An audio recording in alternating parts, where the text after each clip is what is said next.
is a presentation of Fox Sports. We are Baltimore. We are Arizona.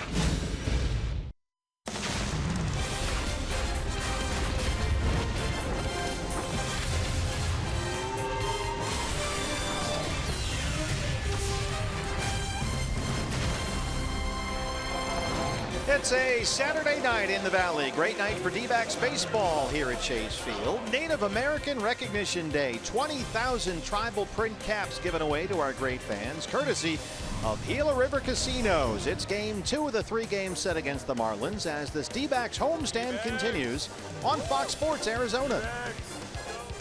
Good evening from Chase Field. Welcome to the broadcast. Steve Perfume and Bob Brentley along the way. Game 2 of 3 against the Marlins. Jose Fernandez on the mound for Miami. And Bob, tonight we get a look at a pitcher for the Diamondbacks who was outstanding last year, but gets his first start this season. It's Zach Godley. Yeah, Zach Godley, 5-1 last year in 9 games for the D-backs at the major league level. Started this year at AA Mobile. Numbers weren't real impressive in AA, but he actually got better when he was called up to the AAA Reno Aces, including his last start against Salt Lake City. 7 strong shutout innings.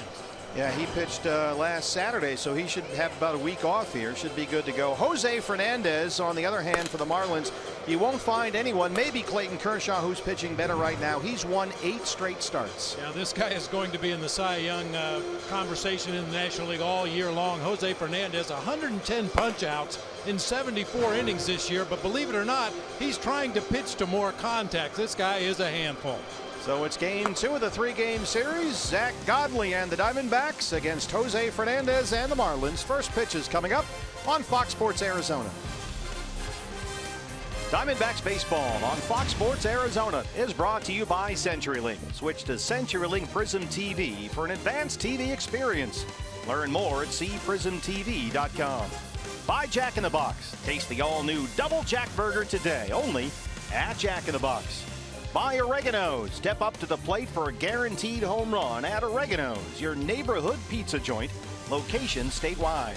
And by your Valley Honda dealers, where you get more standard features for less money.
Baseball on Fox Sports Arizona is brought to you by Lone Butte Casino. Get in on big wins.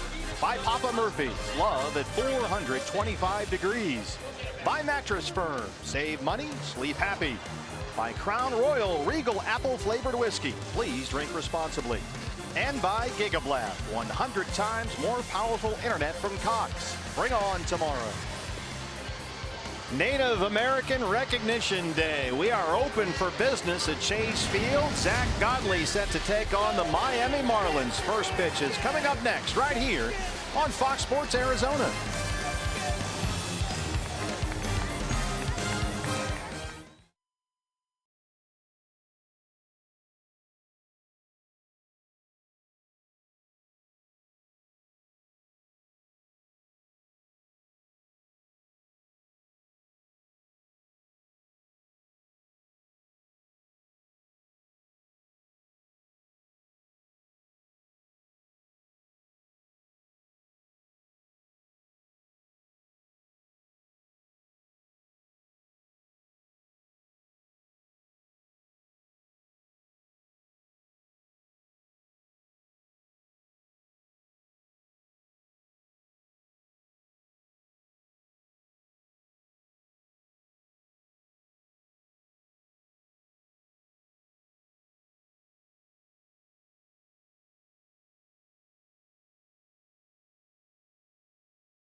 Oh, we have dialed up a dandy here in the Valley tonight. Steve Berthume, Bob Brenly, and Jody Jackson along the way. Roof and panels open on a beautiful summer Saturday in Phoenix, Arizona.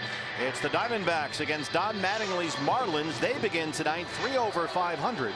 5.5 back of Washington in the NL East after the Nationals beat the Phillies earlier today. And here's how Donnie Baseball will line up his squad tonight. Derek Dietrich leading it off at second base. Martin Prado, the former D-back, down in third. Christian Yelich in left field. Marcell Ozuna in center.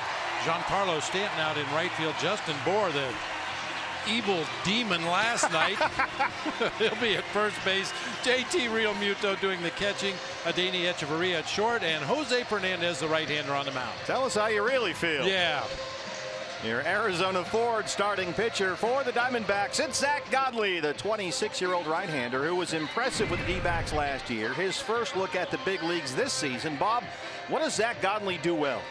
Well, if he's pitching well, you'll know it very early on because his infield defense will be extremely busy. Everything he throws has movement, a heavy sinking fastball, a real good cut fastball to work the opposite way, a changeup that just falls off the table. If he's on top of his game, should be getting a lot of ground balls. You see his numbers this year in the minor leagues, mostly at AA Mobile. His last 3 starts with AAA Reno, he's gone 2-0.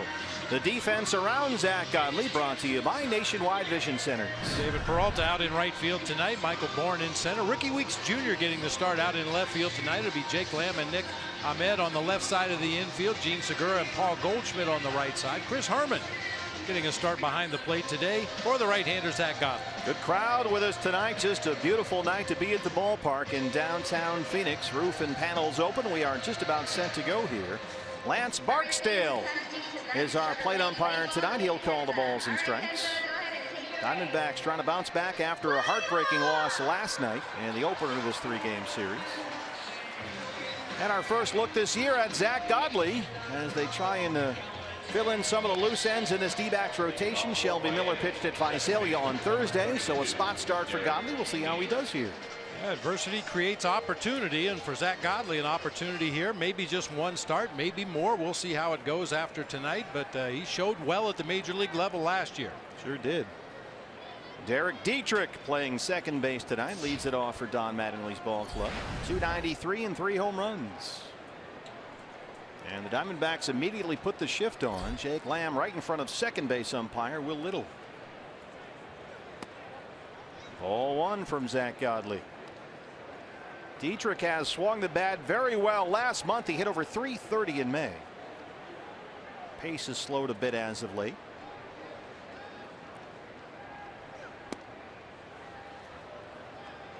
Godley behind in the count, 2 balls and no strikes.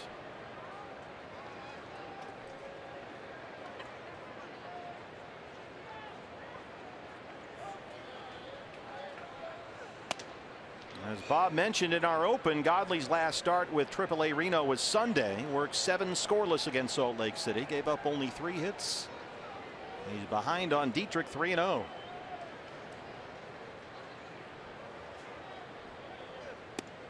A leadoff walk on 4 pitches for Godley, and that'll bring up Martin PRADO. Command can be an issue for Godley because his pitches move so much. He's got to find that good release point that he can get that sinker cutter combination in the strike zone consistently. Still searching for the first strike of the game. PRADO .313 and a home run.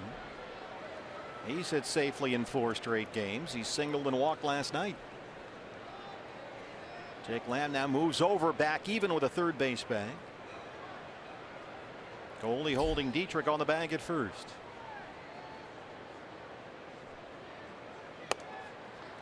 Godley has yet to throw a strike.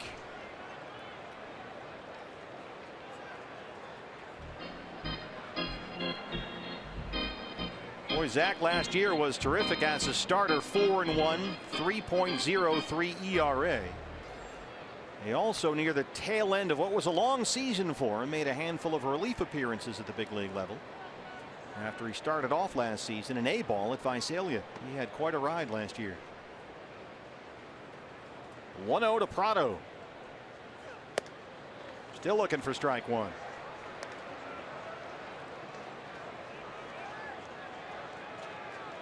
I see Mike Butcher with his hands spread apart about the width of home plate, telling Chris Herman, set up right down the middle of the plate. Don't move to the corners until he establishes that strike zone.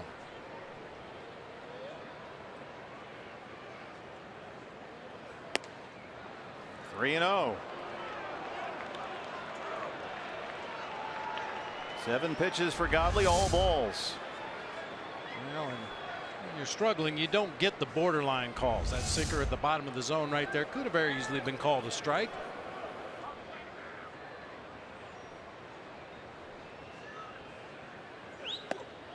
There you go.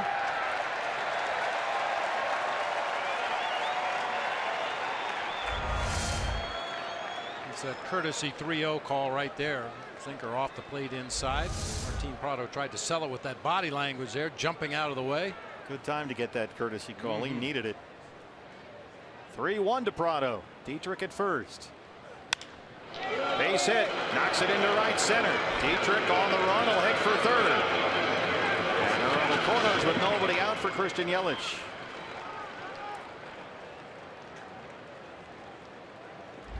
Left fielder number 21. Exit velocity is such a big deal with the sabermetricians. I don't think Martin PRADO ever worries about that. He hits a lot of soft line drives just over the infield, just in front of the outfield.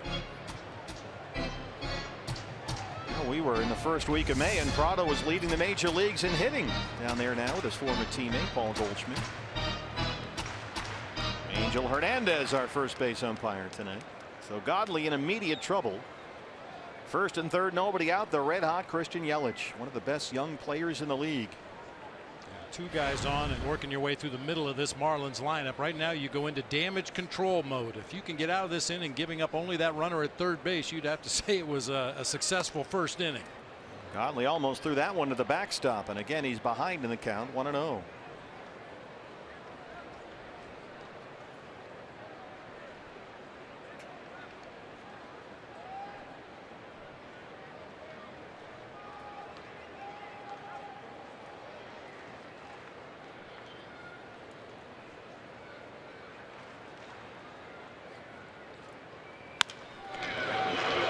Godley knocks it down. Dietrich will come in and score. They get Yelich. It's 1-0 Marlins. There was a moment there, Bob, where Dietrich froze midway between third base and home plate.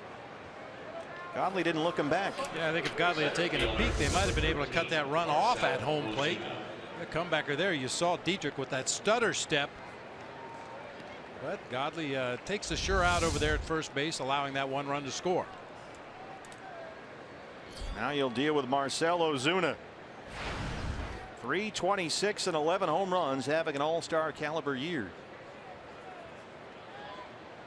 PRADO the runner at second, 1 out, 1 run in. First pitch swinging, pops that up behind home plate, and it's in the seats.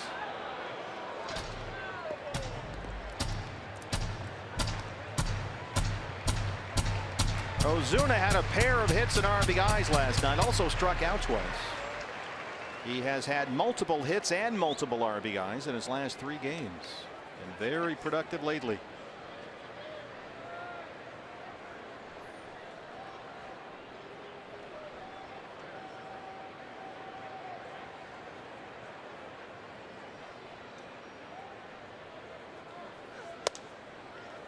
Ozuna was having a little fun before the ball game with D. Baxter playing rock, paper, scissors over there in front of that first base dugout. D. Baxter is the Western champion.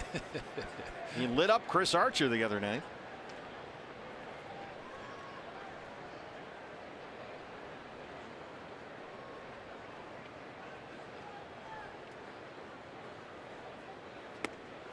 Nice pitch by Zach. Drops that in there for a strike, and it's 1-2. That's a way occasionally you can get a pitcher back into the strike zone. Go to one of his secondary pitches. That time the big over-the-top curveball from Zach Godley, a pitch he doesn't use very often, but hopefully gets him right back into the zone.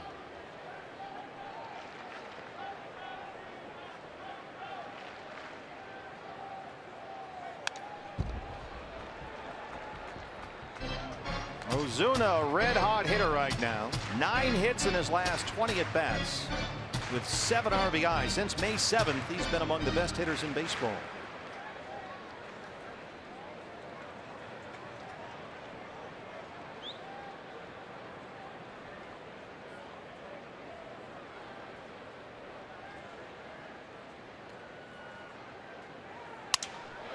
Center field, here comes Michael Bourne charging, and he runs it down. 2 outs now. Here comes Stanton.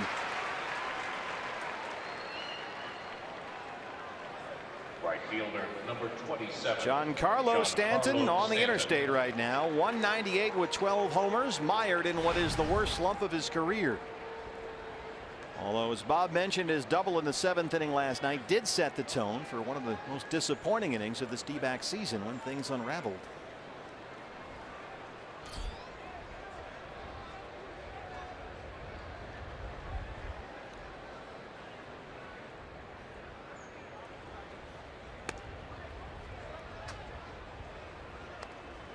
Even when Giancarlo Stanton is in a funk like he is right now, he's always dangerous. You make a mistake, he might hit it 600 feet, or he might swing and miss, but there's always that possibility of hitting one a long way. Scary proposition for sure. Zach behind 2-0. Stanton striking out 35% of the time he's up there. Only Steven Souza Jr., who we just saw with Tampa Bay, and Mike Napoli, who's in Cleveland now, strike out more frequently than Giancarlo Stanton.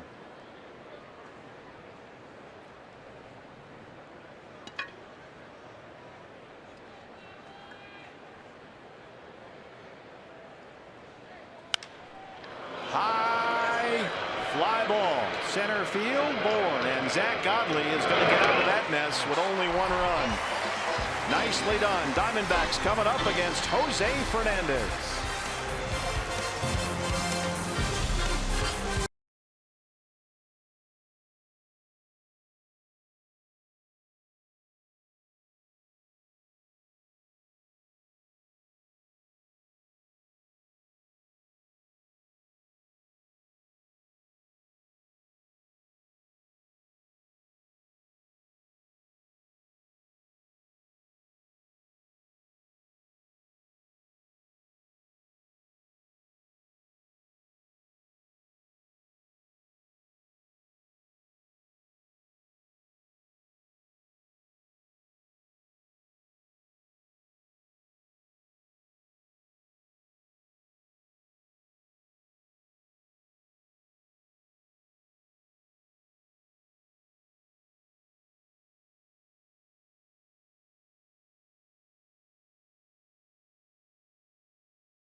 Start the home half of the first against your Arizona Ford starting pitcher for Miami, Jose Fernandez, just 23 years old and one of the best in the game. Clayton Kershaw, the only major league pitcher who struck out more batters than Fernandez this year. In his last 8 starts, he has won all 8 wins in a row. I mentioned it in the open, 110 strikeouts against only 25 walks. And this is the new and improved Jose Fernandez, who is trying to pitch to early contact, and he still punched out 110 guys in 74 innings. It has been a remarkable run for Fernandez. He has won every one of his last 8 starts since April 23rd. Gene Segura leads it off for the Diamondbacks. There's a strike, 0-1. Yeah, Fernandez can get it up into the upper 90s. Not uncommon for him to hit 97, 98 miles per hour, but more effective in his eyes if he pitches at 93, 94. Well, the Marlins coaches have reportedly been working for a while on trying to convince Jose Fernandez of that, and he seems to have bought in. Don Mattingly, the skipper, Juan Nieves, the pitching coach. 2-1 on Segura. That 8 victories in 8 straight starts has tied a Marlins record. Fernandez will try and break that record tonight with 9 starts in a row. There's a fly ball out to Stanton in right field. A lineup for Chip Hale's Arizona Diamondbacks. Yeah, we've seen Gene Segura fly out to right field to start the ball game. Jake Lamb making his way to the plate. He'll be at third base. Paul Goldschmidt at first. David Peralta in right field. Ricky Weeks Jr. getting a nod out in left field tonight. Chris Herman behind the plate. Nick Ahmed at shortstop. Zach Godley, the pitcher, batting 8th tonight, and Michael Bourne playing center field and batting 9th. Jake Lamb, a big 2-run double last night. He also had a base on balls.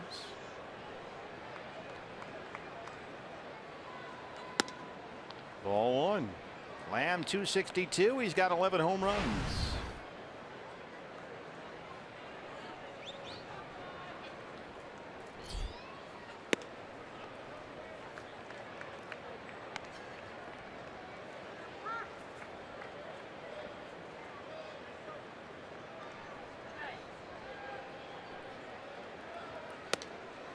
Three and 0. Goldie on deck.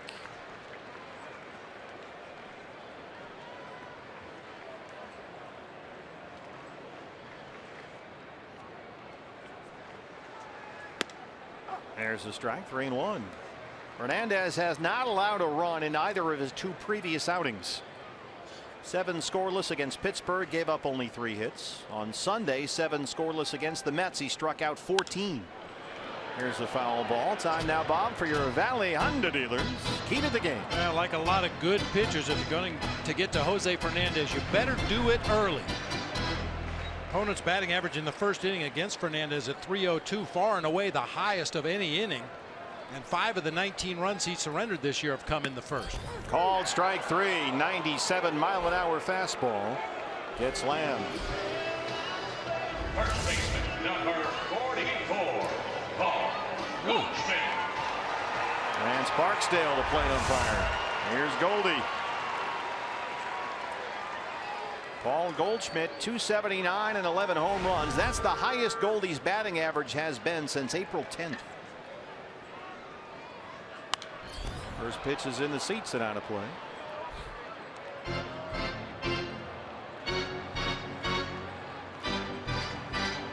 Goldie on base 4 times last night, 3 singles and a walk. He's hit safely in 5 straight.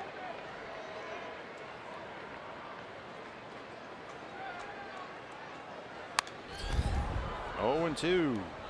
Consistent 97 miles an hour from Jose Fernandez.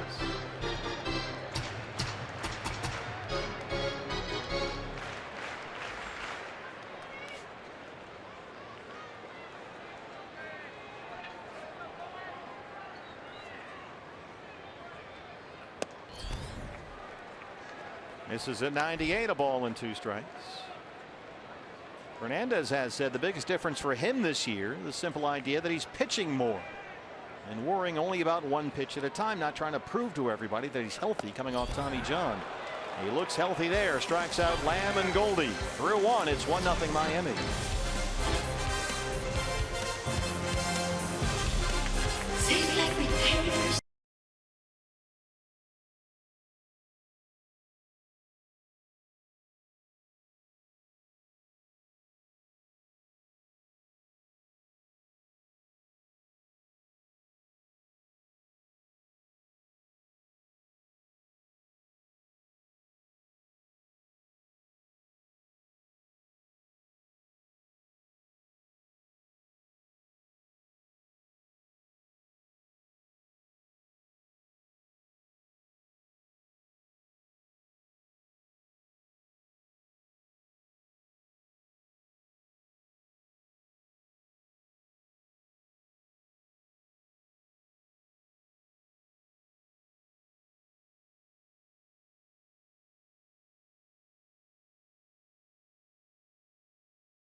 Godley with his first start of 2016. Jody Jackson with you. Godley came onto the scene last July, winning his first 3 games, all quality starts. But then when he came into spring, his first big league camp, his arm got sore, and Chip Hale said he didn't dial it down, maybe trying too hard to impress at this level. So he had a rough spring, but guys, it's been impressive the way he's been on track. Had a great start last time out in Reno, and here he is back in the bigs. Hopefully Jody will settle in now with the 1 inning under his belt. Gets Justin Bour on 1 pitch, who tries to go away from the shift but grounds out.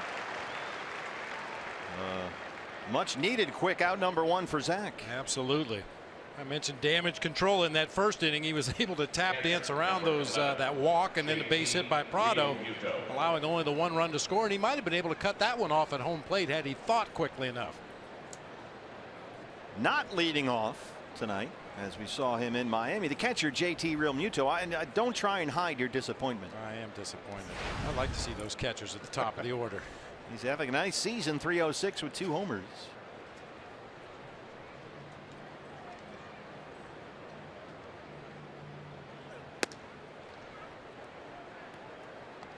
Realmuto had 3 hits in the Marlins win at Minnesota on Thursday night. He's hit safely in 5 straight.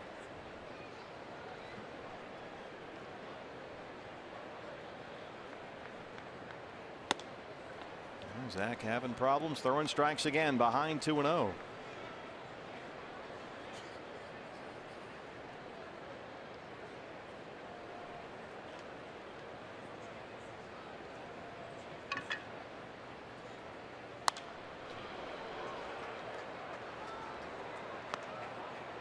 I mentioned at the top of the show that you know it's a good night for Zach Godley if he's throwing a lot of ground ball outs. Got that ground ball off the bat of Justin Bour to start this inning. Had the comebacker by Christian Yelich in the first, but 2 fly ball outs to center field.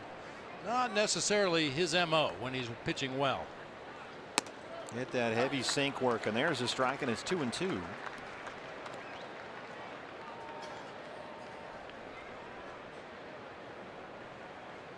Good to see that familiar Zach Godley sprint off the mound at the end of every inning.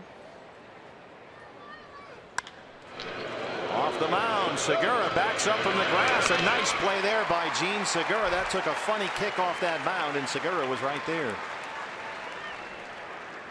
Well, that ball was struck well. If Segura's not shading up the middle of the field, he probably has no chance to get to that ball, but hit the front of the mound, kind of went up a ramp. Gave him a tough hop to work with there, that second bounce, but he's able to stay with it and get the out. Well, he was batting leadoff last night. He's batting 8th tonight. It's the shortstop, Adeiny Hechavarria.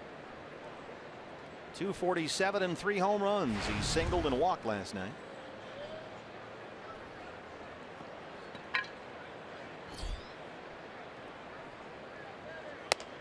There's a strike, 0-1.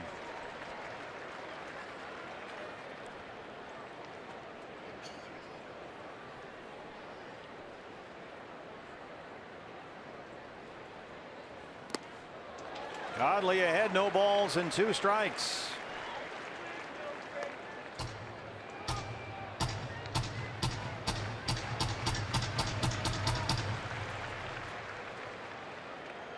Two ground ball outs already in this inning.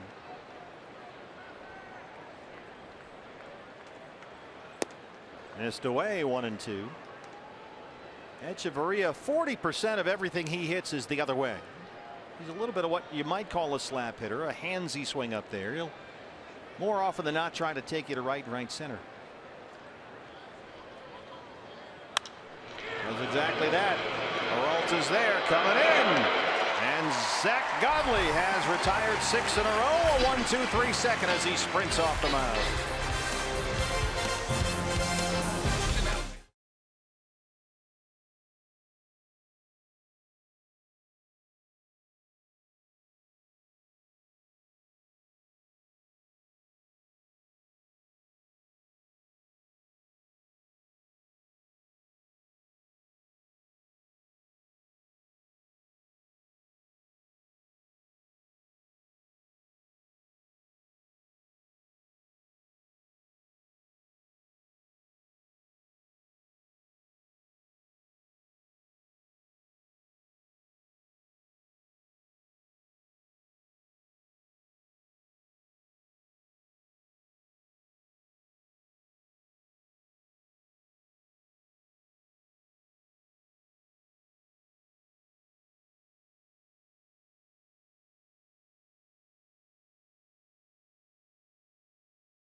Recognition Day here at Chase Field. Diamondbacks trail the Marlins 1-0. And before we start the home half of the second, let's take a look at Miami defensively, brought to you by Nationwide Vision Centers. Christian Yelich, Marcell Ozuna, and Giancarlo Stanton left to right across the outfield. It'll be Prado, Echeverria, Dietrich, and Bohr third to first across the infield. JT Realmuto doing the catching for Jose Fernandez.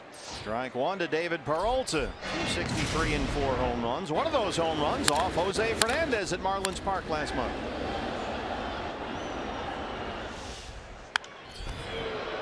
Quickly down 0-2.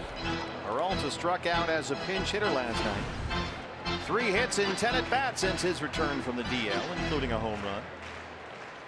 But half of those 10 at bats since he's returned have been strikeouts. Bounces it over the mound to Danny Echeverria. 1 away. 4 up, 4 down for Jose Fernandez, who, as we start the second inning here, has now worked 19 consecutive scoreless innings. That ties his career high.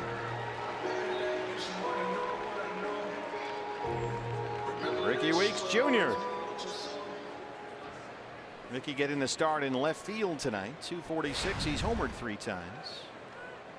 Had a couple of hits, including a home run when he started Wednesday against Tampa Bay.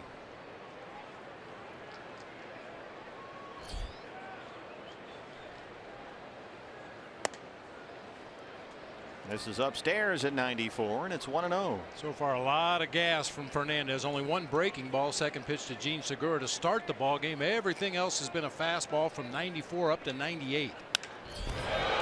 Deep fly ball, center field. Ozuna backing up at the track, at the wall, and he's got room. Rickie Weeks Jr. gives it a ride, but it's out number 2.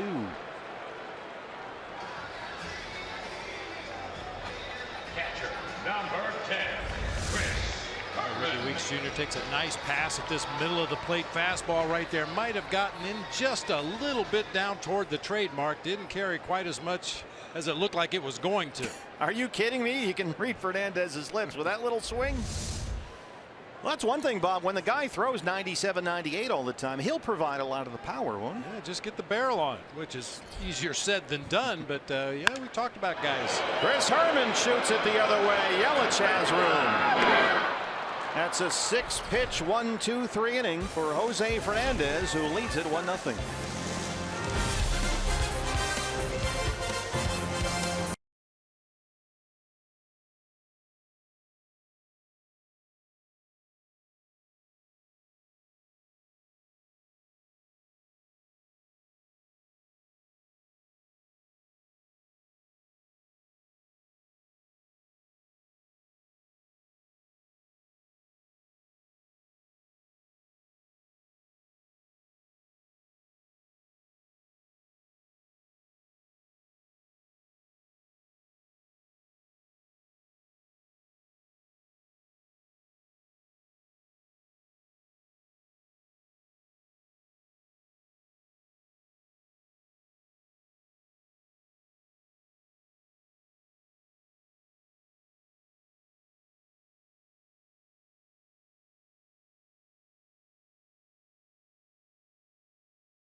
As we celebrate Native American Recognition Day, Gila River Indian Community Governor Stephen Lewis is with us in the booth. How you doing? Thanks for stopping by. I'm doing great. It's an honor to be able to represent the Gila River Indian community here. Well, it's great to have you at Native American Recognition Day as we wrapped up today the 18th annual Intertribal Youth Baseball and Softball Tournament. 74 teams, 1,100 participants. Tell us about this year's event. Well, this event happens to be the largest ever, and we've gotten over 1,000 participants, not just in Arizona, but outside as far away as South Dakota and Oklahoma. Yeah, I saw 5 different states. It's a great annual celebration. And the Diamondbacks, Stephen, as you know, are the only team in professional sports that does something like this, right? They are, and it's a wonderful testament to a partnership that is developed between the Gila River Indian community and the Diamondbacks. And, you know, just to have our veterans open up as posting the color guard, that really sets the tone for the whole Native American Recognition Day here. The turnout was sensational. Everybody was on parade before our ball game today. How did the event go this year? How did it work out? It went out without a flaw, really. Mm-hmm. It was beautiful, and it was inspiring to see our youth out there parade across the field. You know, I think this is a dream come true for a lot of them, to be out there in a Major League Baseball field and to actually win the honors that they did with some of these teams, and to be part of championship teams within each of their divisions. Yeah, you could see as they were parading around, everybody had their uniforms on, and their eyes, Bob, everybody had this big smile on their face. Their faces just lit up. And the opportunity to play the games over Salt River Fields, that had to be a big thrill. It was, you know, to bridge from Salt River Field and, you know, and then to come here and to enjoy the wrap up of this great event. Bob, it's an honor to be here and to sit here with you. You know, it was, you're a piece of living history here for the Diamondbacks. And he didn't say ancient history. So no, I didn't. You were telling us before that you were here for Game 7 in 2001. I was here with my father and my mother, and it was an awesome experience, and I know that we're going to get back there. We're going to get back there soon. You know, we have some great, exciting players here. Well, Stephen, the Diamondbacks have been a great community partner. How does the Gila River community share that dedication with its D-backs partnership? How does it work? Well, you know, we have a great partnership, of course, with the Gila River Gaming Enterprises, with our youth. In fact, one of our community members was honored as the Coach of the Year. You know, we have some great grassroots dedicated mentors among our community members who take time out and their own resources to you know, to coach and to really be mentors for our community members, to teach them you know, just sportsmanship in baseball and softball. You know, the learning about being a great athlete and the discipline that goes along with that, you know, those are lifelong lessons that that our young community members learn. And it's so great to see so many. I think it says a lot, Stephen, about you get people here from Oklahoma and South Dakota. This really has become something that's on the nation's radar, not just in this area. No, it has. You know, this is, of course, the largest event this year, and the word is spreading. And you know, I expect that it's going to even be larger next year as well, and that this partnership is going to grow with that. And we're going to, you know, have a lot of opportunities to have the Diamondbacks participate within not only in Indian country here in Arizona, but within our community. 18th annual Intertribal Youth Baseball and Softball Tournament. This is going to be a tough play here for Jake Lamb. And Goldie knocks it down. Prado's aboard. That ends a stretch of 8 in a row retired by Zach Godley. What are your thoughts on the 2016 Diamondbacks? You're a big fan. I am. You know, they've, like I said, you know, we have some great young players. You know, I think we have a lot of potential to build on this moving forward. And you know, we have a great fan base here. You know, and we're hungry to return to being a winner, and you know, to really be one of those strong teams in the National League moving forward. You got a young team. It takes time. It does. Time and you know, great coaching staff, and you know, we have you know, just great staff that really motivates and teaches them and cultivates this talent moving forward. I think it would be amazing if someone from the tournament here in its 18 years wound up wearing a Diamondback uniform. That would be the ultimate goal, wouldn't it? That would be, you know, and it's not out of the realm of possibility. You know, I think that, you know, there are some great players here, you know, that are going to be playing high school ball, allowing them to even possibly, you know, go into junior college and potential college scholarships moving forward. So, you know, no doubt, you know, I have some great hopes, you know, that this event is going to be a launching pad for some great talent, great native athlete talent in the future, and especially hopefully from the Gila River Indian community as well. Yeah, have you heard from some of the players in years past? 18 years now with this great event. Somebody must have gotten in touch with you and given you their story. some have gone on to college, you know, not necessarily have gone on to you know, through a sports path, but they've gone on and they've gotten their college degrees. They've come back. They've been mentors. They've been, you know, they've been coaches and role models, you know, for our community and for other tribal communities as well. So, you know, this is actually building leadership for the future. 2-1 on Christian Yelich. It's just great to see kids playing baseball, no matter where they are or where they're from, and the girls too with the softball. With the softball, you know, we have some great talent there too, and you know, we really have a strong support for our young girls and our young ladies softball moving forward. Yeah, that's become a great avenue to get to college as well, not just baseball. No, that has, and you know, just watching the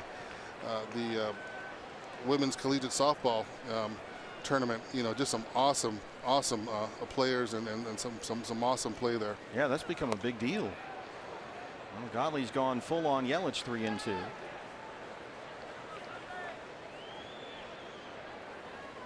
Well, if this event grows much more, you're going to have to take over a few of the spring training sites other than Salt River Fields.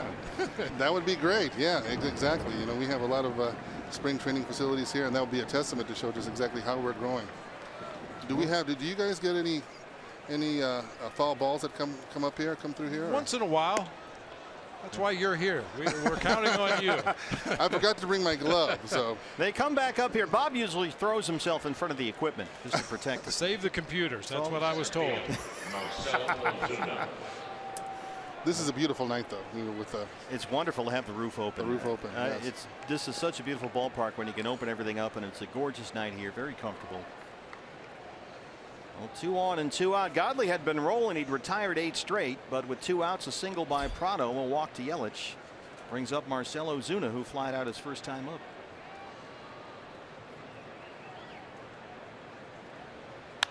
Right to SEGURA. And Zach Godley will sprint off the mound.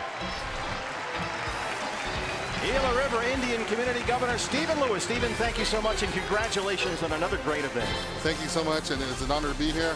I want to say hi to all my family and friends back in the Gila River Indian community. We're all watching tonight. Great.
Six up, 6 down for Jose Fernandez, who leads at 1-0. Time for our Quicken Loans Rocket Arms, team leaders in strikeouts. And Jose Fernandez is second in the majors in strikeouts, behind only Clayton Kershaw. Nick Ahmed will lead off the third.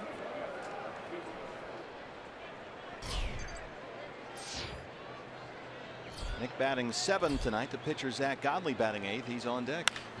First pitch swing and a high hopper. That's a funny bounce to DIETRICH, but he's got it. 1 pitch, 1 out for Fernandez. Hey, we want to congratulate The Chip Hale's U of A Wildcats. They are going, BB, to the College World Series in Omaha. They won 6-5 in 11 innings. The very first team to qualify this year, the Wildcats. They are off and running.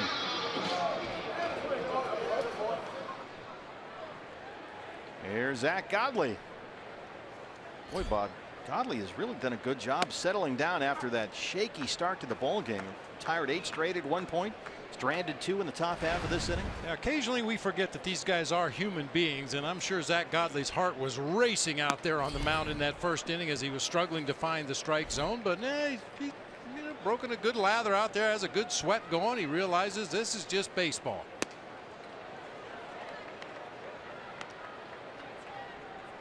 Well, this will make you sweat facing this guy. Yeah. He is something else. Moral victory, made contact. That's all you're looking for.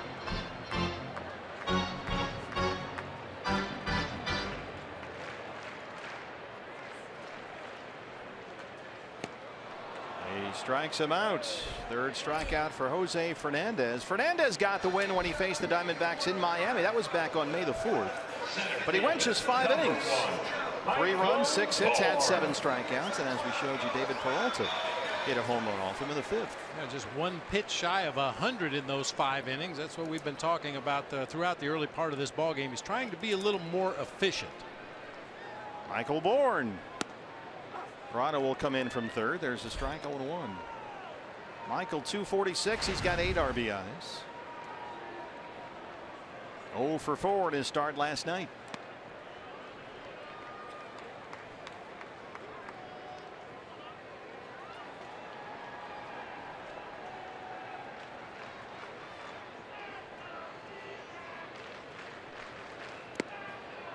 Missed inside again, 2-1.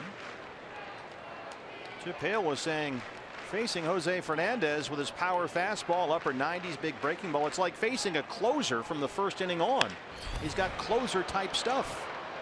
This guy that comes in and blows you away 97, 98. Only he'll do it for 5, 6, 7 innings.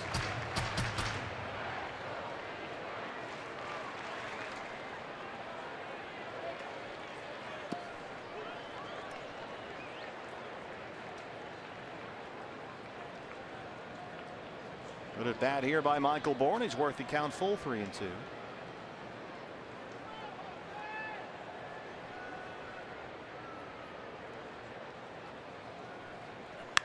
Slaps it the other way, but Yelich is there.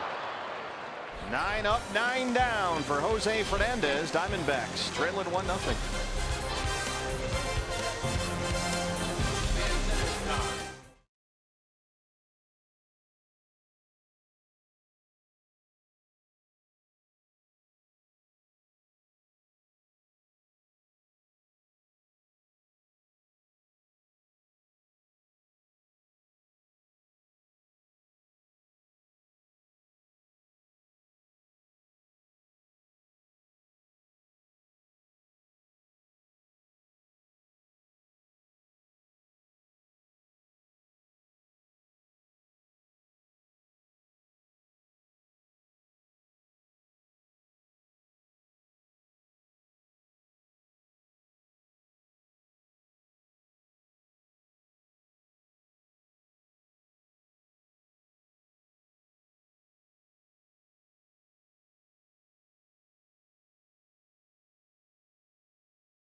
Look at our timeless moment presented by Coors Banquet.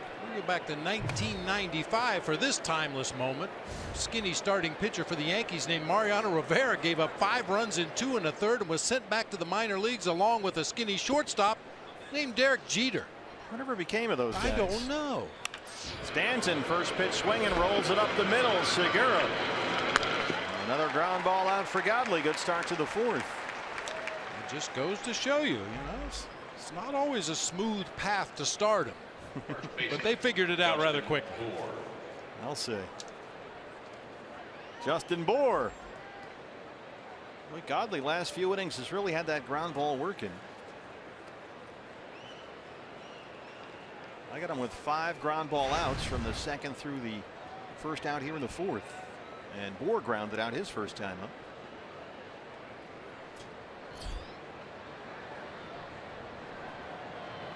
Of course, he had the big hit last night. Pinch hit grand slam off Tyler Clippard in that 7th inning. Bour's 2nd career pinch hit home run, both coming against Tyler Clippard.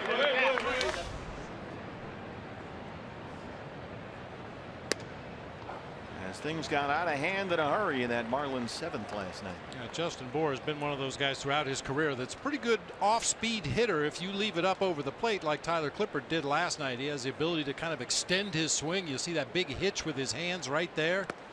Kind of dips the barrel of the bat down toward home plate, and usually he is right on off-speed strikes. Yeah, he's got that beer league softball look to him, but he's had a nice year. Former Cub farmhand.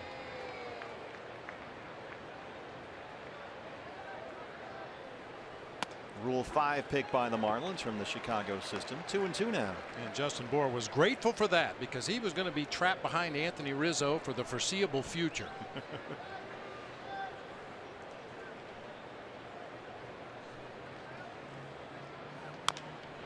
Hits it into the shift, rolls over. Goldie's there. Godley covers. Another ground ball out for Zach. 2 down.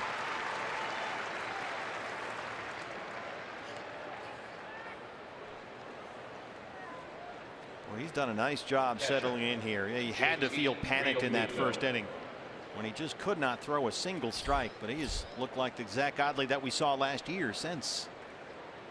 Much more relaxed. You can see the big smile out there now as he chats with Nick Ahmed, who gives him a chance to catch his breath. JT Realmuto, the catcher. That's become a regular occurrence. Nick coming over from shortstop position after a pitcher has had to run over and cover the bag at first, just to give him an opportunity to catch his breath a little bit, make sure he's got his mind right before he gets back up on that rubber and faces the next hitter. Realmuto grounded out to 2nd in his 1st at bat.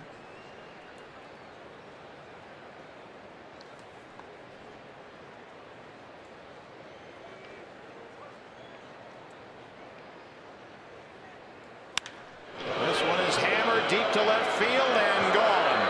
JT Realmuto, that's his 3rd, and it's 2-0 Marlins.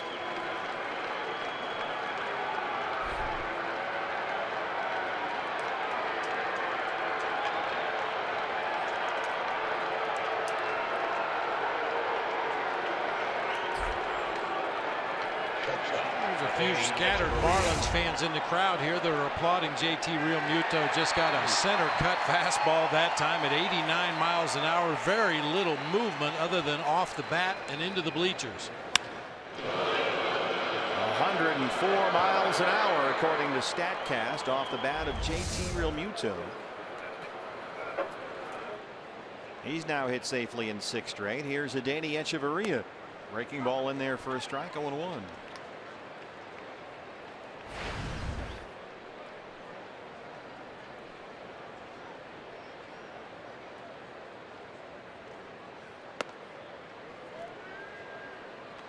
Looks like he tried to double up there but missed, and it's 1-1. Yeah, threw a real good one on the 1st pitch, and then the 2nd one he tried to throw the curveball from Hades. Just throw the same pitch again.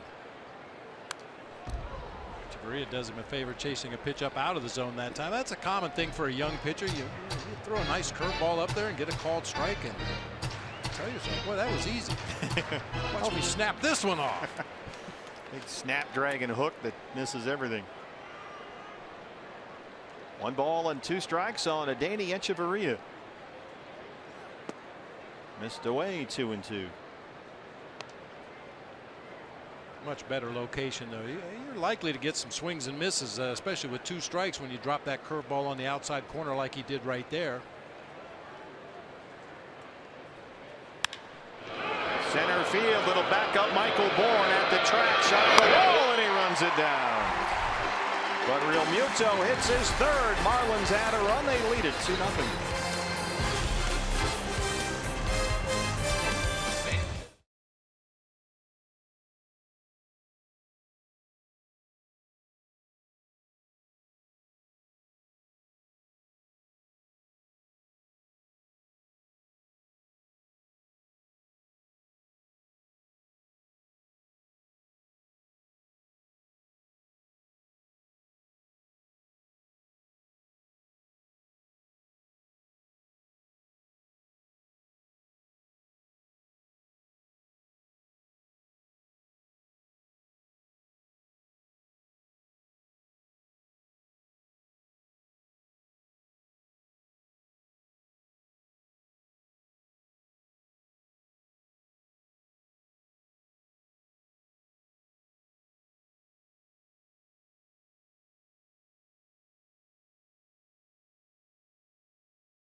Phoenix, Arizona. Hey kids, if you're between the ages of 10 and 16 and would like to be a part of a Diamondback telecast, interview a player, and go behind the scenes, then come out tomorrow to Chase Field for the Fox Sports Arizona and Sanderson Ford Kidcaster auditions from 11:30 to 1 at the Sandlot near Baxter's Den during the D-backs and Marlins game. For more information, visit foxsportsarizona.com and click on the Kidcaster tab. Gene Segura gets his annual up and in pitch. You talk about a knee buckling curveball. Segura sees so many pitches up there under his chin. It's understandable that he gets out of the way when he saw that curveball coming right at him. And then waves at that one down and away. Jose Fernandez has retired the first 9 he's faced. He's got 3 strikeouts, make it 4. 10 up, 10 down. It's a hard slider, bounced in the dirt out there. Well, Jose Fernandez has been a strikeout machine this year. He struck out 13 Detroit Tigers in his season debut. Then in early May, back-to-back 11 strikeout games against the Brewers and Nationals. May 26th, he punched out a dozen Tampa Bay Rays. And then Sunday, he just struck out 14 Mets. So he is piling up the strikeouts, second in the big leagues behind only Clayton Kershaw. 0-1 on Lamb, who struck out looking his first time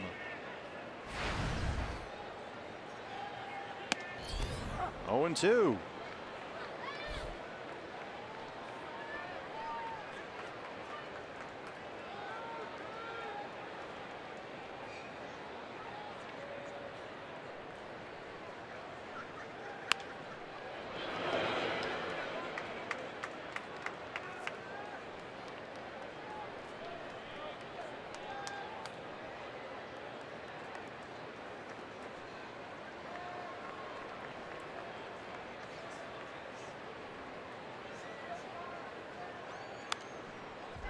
Jake hanging in there, down 0-2.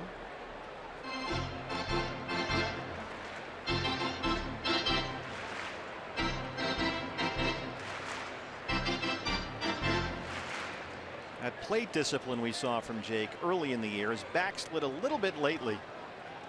There's another strikeout. 5 of the game for Fernandez. 2 outs in the 4th. Hey, fans, a D-backs home run tonight means a free jumbo jack tomorrow at participating Jack-in-a-Box locations with the purchase of a large drink. Goldie a strikeout victim to win the 1st.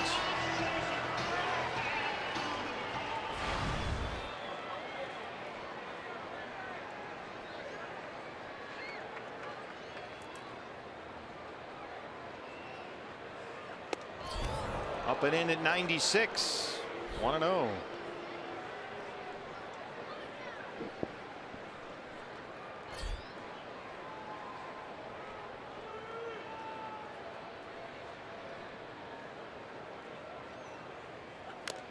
Got that fastball up at 97. He really gassed it up, Bob, the first time he faced Goldie. And he's got the hard stuff working again here in this at-bat. Yeah, he was just cruising along through Gene Segura and Jake Lamb throwing 93, 94, and Goldie stepped in that batter's box, and all of a sudden it was 97, 98. Bounces one there, and Goldie's ahead, 2 balls and a strike. It's been exactly 30 games since Paul's slow start to the season hit its low point. That's when his batting average was .220 for the year. That was on May the 8th. Since then, in his last 30 games, he's hit .340.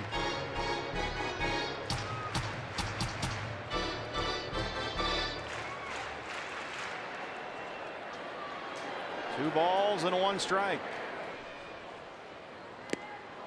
2-2. Starting to go to more breaking stuff now versus Goldie.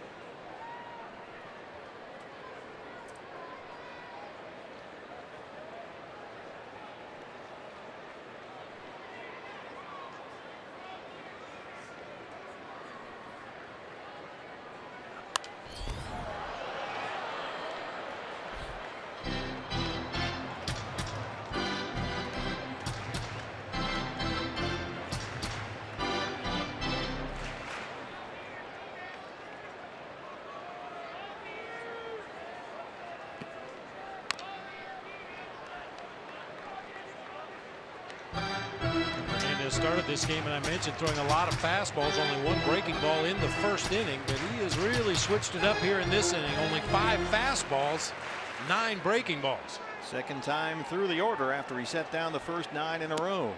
Missed with that one. It's a full count, 3-2.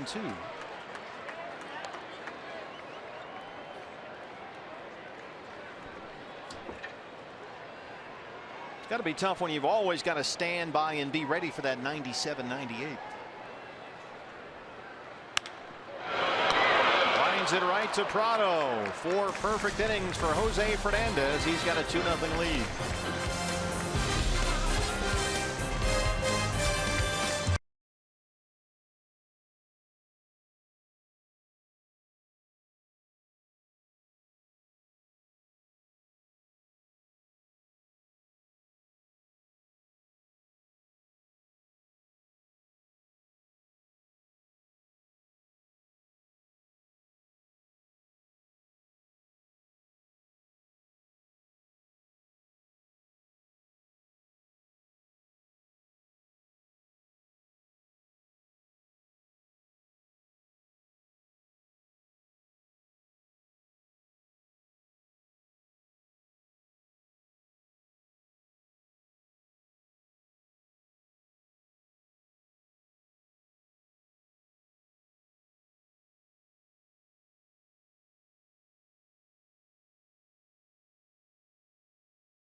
Giants today went to the disabled list with the move to bring Zach Godley up, of course, for the start here tonight. But Chris has been dealing with plantar fasciitis in that right foot since spring, but it's the left foot now.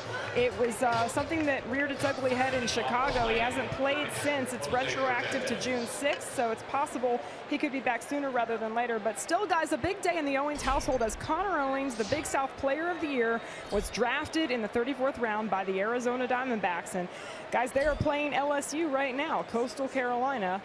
Connor Owens, who's now a member of the D-backs family. The Chanticleers. Thanks very much, Jody. Here's Jose Fernandez, who leads off the fifth. So congratulations to Connor and the Owens family down there in Gilbert, South Carolina. And hopefully CO's back soon.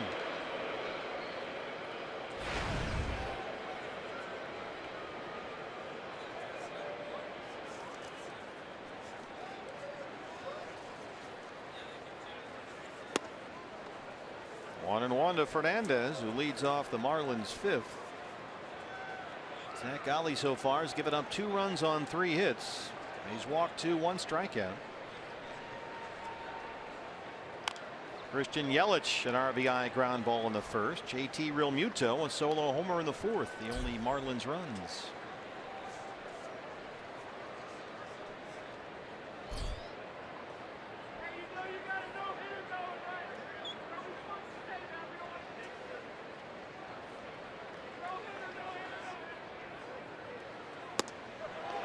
Fernandez gets himself all turned around and strikes out to open up the fifth. Hey, fans, school is out for summer vacation, and to kick off summer break, the D-backs are giving all kids 15 and younger free tickets to the games this weekend. Kids tickets are free with a purchase of an adult ticket.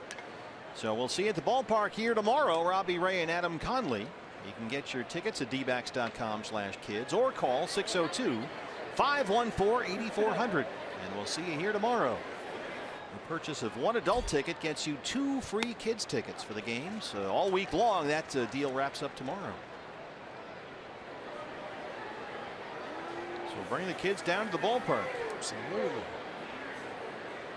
Derek Dietrich walked and scored in the first. He grounded out his first time up. Shift is on, and he's down 0-2.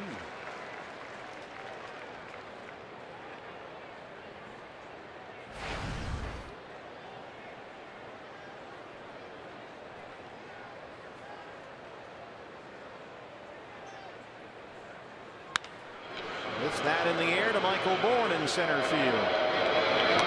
2 down. What's next? Brought to you by CenturyLink.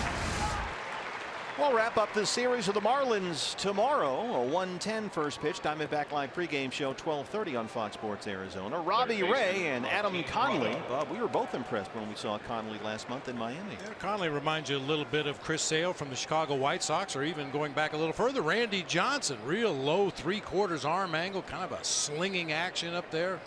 Really, really tough on left-handed hitters. Good pitcher. Good pitcher. PRADO 2 for 2 with a pair of singles. 0-1. And then after tomorrow, the boys in blue are here. LA Dodgers. Dodgers took a 4-3 lead over the Giants in the top of the 10th, but the Giants have come back to tie it up in the bottom half of the inning. I can't decide who to root for in that game. Play all night. I'm rooting for a 70-inning game. Nice. 4-4 in the 10th. Monday's game will be Zach Greinke against Battle and Mike Bolsinger. Archie Bradley pitches Tuesday. How about Wednesday? Corbin and Kershaw. PRADO goes the other way. That gets down into the corner. Peralta can't keep open. PRADO's on the run. He's thinking 3 here. He'll take the turn. Segura drops the relay, and PRADO's in at third.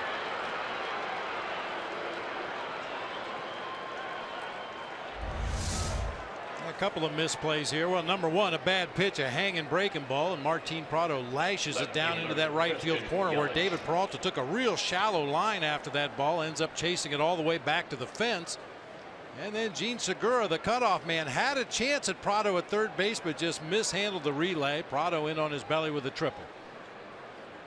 His second triple this year. PRADO tonight 3 for 3. He's at third with 2 outs for Christian Yelich, who has been a very difficult out for the Diamondbacks all year long.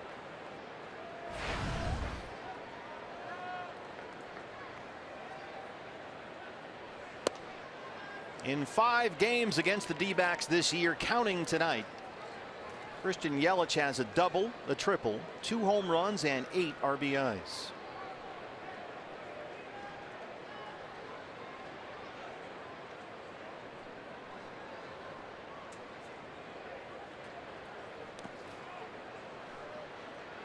Godley behind 2-0. Yelich red hot right now. 5 doubles and a triple during what is a 10-game hitting streak. And during his hit streak, he's batting almost .390.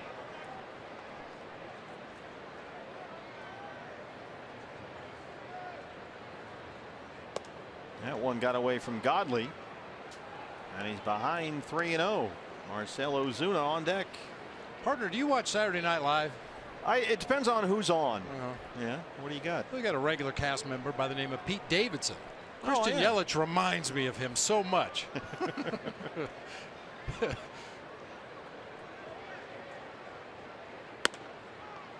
Yelich has his 2nd walk tonight, 3rd walk for Godley, and they're on the corners with 2 down for Marcell Ozuna. I don't know if Christian Yelich is funny, but I'm pretty sure Pete Davidson can't hit. Tell you what, if Yelich keeps playing the way he's playing, he's going to be hosting Saturday Night Live because he is a star in the making. That'll bring out Mike Butcher for a mound visit. Godley at 72 pitches right now, only 41 strikes.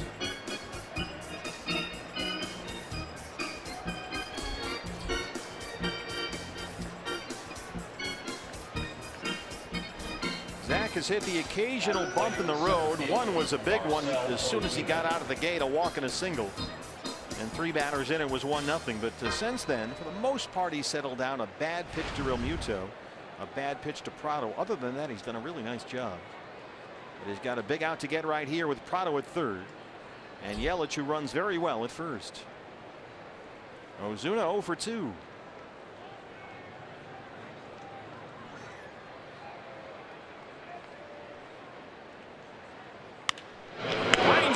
To Jake Lamb, and Godley sprints off the mound. He strands 2 and keeps it a 2-0 ball game.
Lead it off for the D-backs. Time to take a look back in history, presented by Geico.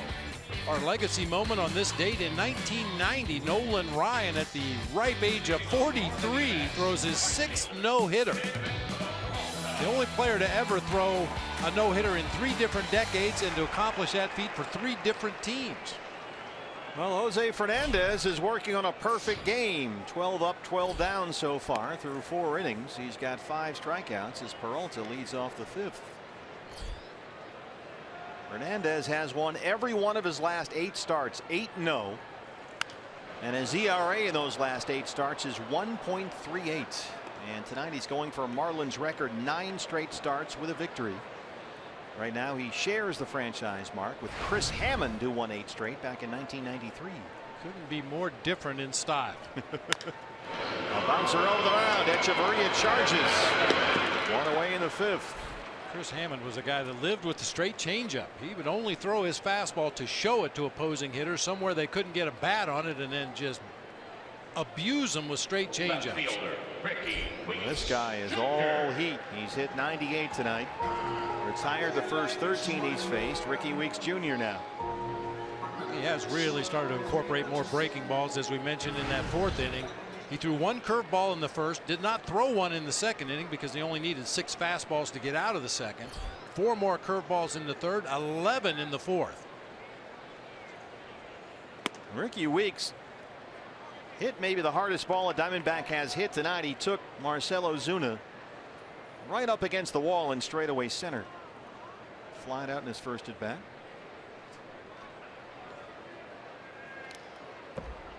Hernandez threw that one to the backstop, and it's 2-0.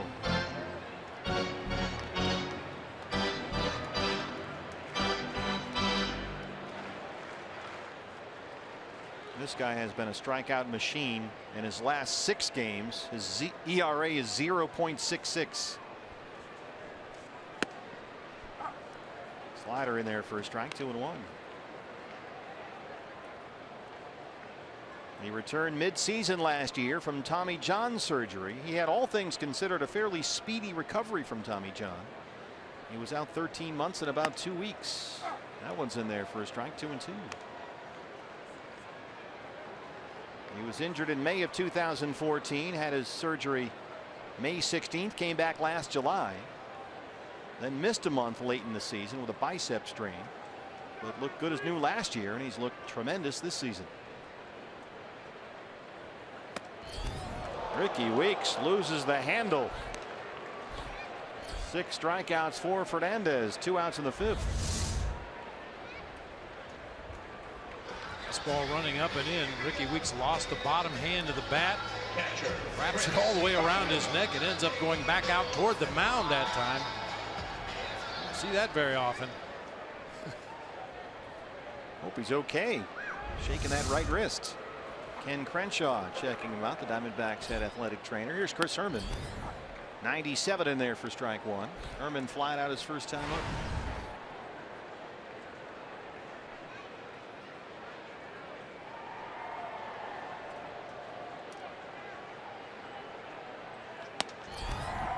'98. How about Herman? He gets 97 and 98. He's down 0-2.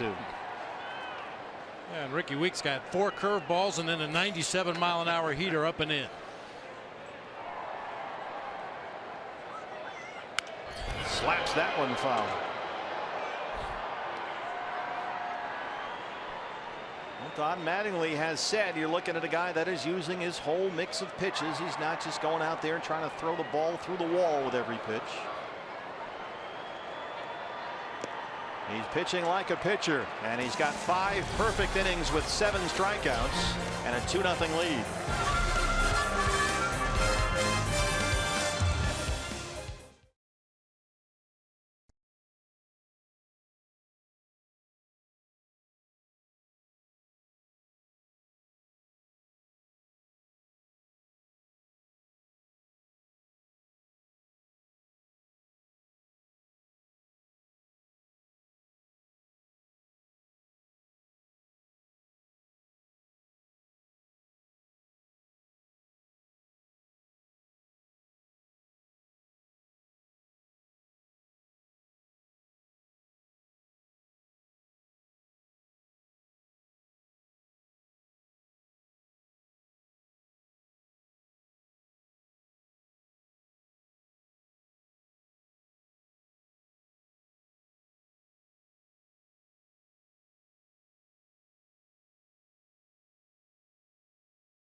Game, he leads it 2-0. Diamondbacks trail as we start the 6th inning. It's time now for greater coverage of baseball, brought to you by T-Mobile. The Giants just won in San Francisco in 10 innings. Buster Posey, a walk-off single. They beat the Dodgers 5-4. Padres right now have the same record as the Diamondbacks at the bottom of the NL West. They lost at Colorado. Argo homered for the Rockies. Zach Godley pitching a pretty good ball game, all things considered. He's walked 3, struck out 2. Given up only 2 runs on 4 hits, and he's out there to start the 6th inning with a pitch count that's relatively in good shape. Sometimes it's not how you pitch, it's when you pitch. Unfortunately, Zach Godley drew a tough draw tonight with Jose Fernandez on top of his game. Giancarlo Stanton has flied out, grounded out 0 for 2. Swing and a miss. There was a headline in one Miami area paper this week that read, "When does the misery end?" with a big picture of Giancarlo Stanton and this horrific slump that he's spiraled into. And there was a great point that with so many other Marlins players, Bob, having very good offensive seasons and Stanton struggling as he never has before, this really is right now a case of the cart pulling the horse. Good point. He's the only guy in this lineup that's struggling. Everybody else is doing well. You can just tell by his body language when he takes a swing and a miss or fouled that ball off right there. His shoulders slump, his head is down. It just seems like it's never going to end. No light at the end of the tunnel. 1-2 pitch. That one hung up there, but it was off the plate. 2 balls and 2 strikes.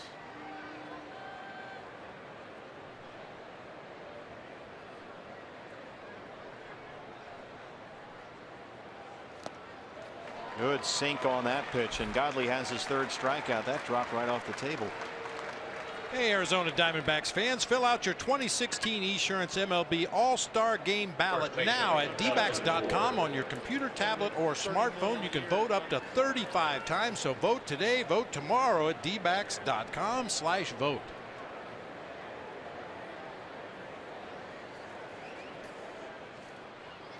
Justin Bour 0 for 2.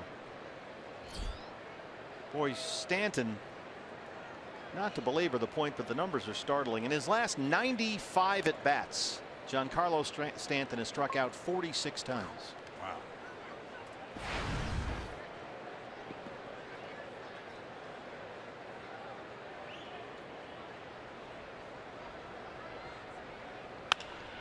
Bour tries to blast it through the shift. Deep right center field. Bourne.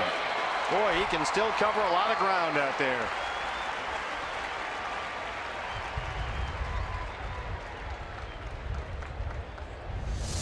Well, Michael Bourne has always taken real good lines to the ball. Got a great jump on that one. And just in front of the warning track out near the 413 mark, able to make the play. JT Realmuto now, the catcher who drilled his 3rd home run of the year out to left field his last time up. 80 pitches now for Zach Godley, 46 strikes. Godley's spot will be due up 2nd in the next inning. This was Realmuto back in the 4th with 2 outs. Yeah, Godley's gotten away with a couple of hangers in the middle of the plate, but not this one to Realmuto. It looked like a sinking fastball that just didn't take the sink. Stayed right there on the inside part of the plate and line drive homer into the bleachers in the left.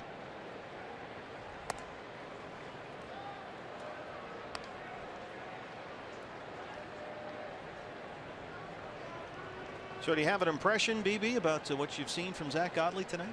Well, basically what we saw last year, and I like what we saw from Zach Godley last season. He's a competitor. He's got good stuff when he's down in the zone with that movement. He gets a lot of ground balls, keeps his defense busy behind him. Obviously, he's had some problems with his command here tonight, but when he's in and around that strike zone, he's very effective.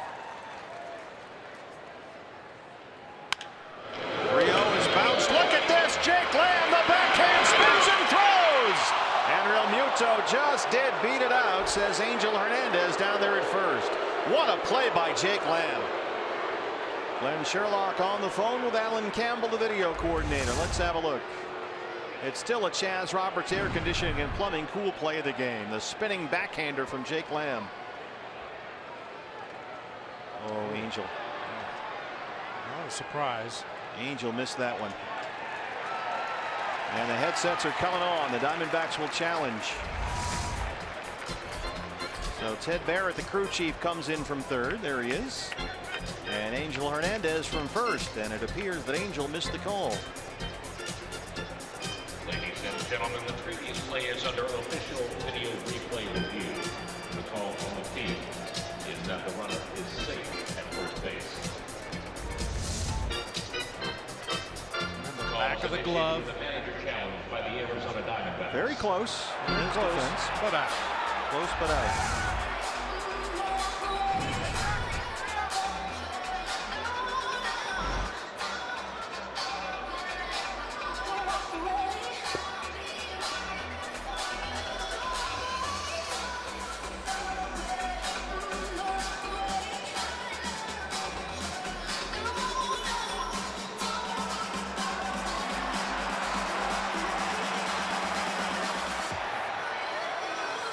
Well, Ted Barrett still has his headset on, and he is out.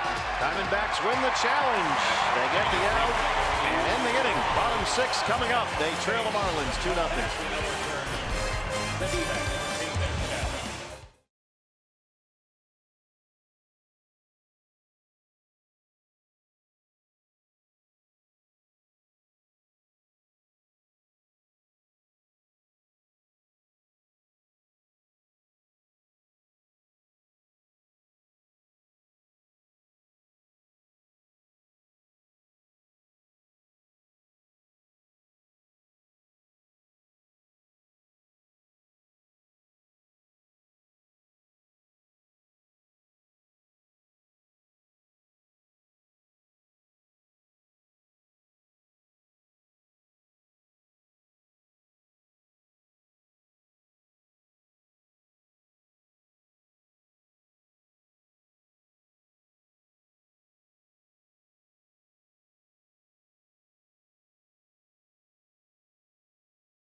We'll get the first crack here in the sixth inning, and Jose Fernandez of the Marlins. Our lows never stop improving. Home field advantage. Nick having a good homestand so far. Yeah, really picking it up offensively, making good solid contact, spraying the ball all over the field. Jose Fernandez, 5 perfect innings, 15 up, 15 down with 7 strikeouts as Ahmed leads off the 6th. Breaking ball in there for a strike, 0-1. Nick grounded out his first time up. Fernandez only 23 years old. He'll be 24 in July. 8 wins in his last 8 starts.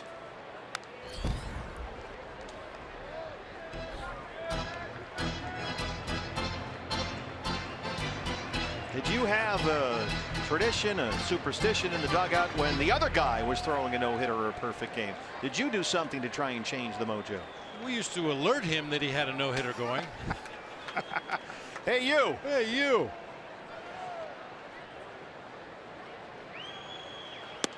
Called strike 3 at 97. Hernandez has struck out 3 in a row. That's number 8 tonight.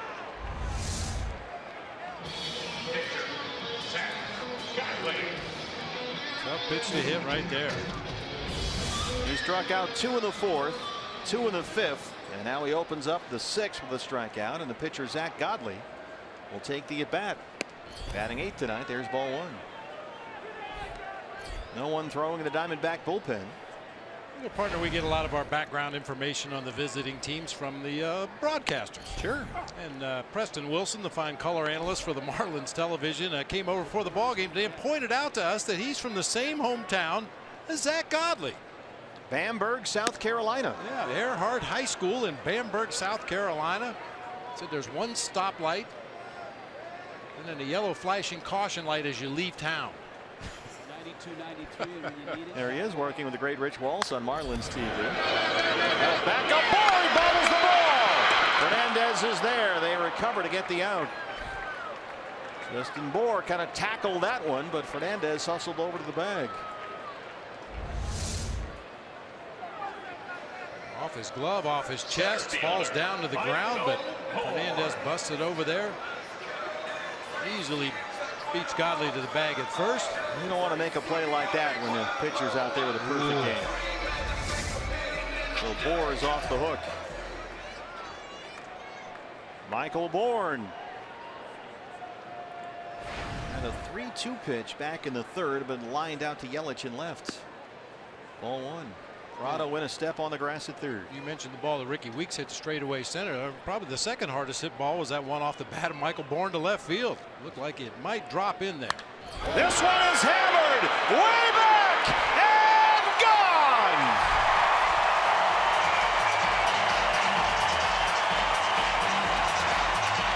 Bye-bye perfecto. Diamondbacks on the board. It's 2-1. You were saying something about a hard-hit baseball, sir. Yeah, just hit it to right field instead of left field. Boy, Michael Bourne gets every bit of that. Fastball inside corner and down. Not known for his power, but he clubbed that one to right field. He sure did. And that is a jumbo jack, courtesy of our friends at Jack in the Box. The leadoff man, Gene Segura. Again with the up and in. Diamondbacks' first hit tonight drives in their first run. Michael Bourne's first home run this year. We'll see how Fernandez responds. 1-1. Boy, that ball was clubbed.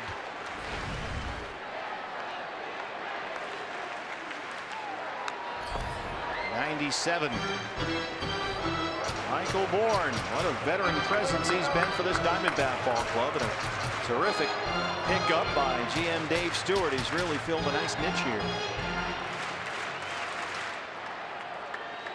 Good crowd here tonight, starting to perk up. Segura reaches out and bloops one over the glove of DIETRICH. Gene, the hitting machine. A homer and a single with 2 outs. He just massages this ball out into shallow center field right off the very last bit of that bat. Just enough to get over the head of Derek Dietrich. Drops it into center field. Now the fun begins. What do you got in mind? Hey, you're not going to generate a lot of offense against Jose Fernandez the way he's throwing the ball tonight. Got a guy on at first base that's capable of stealing a bag. See if you can get a jump over there and get into scoring position quickly with 2 outs in the inning.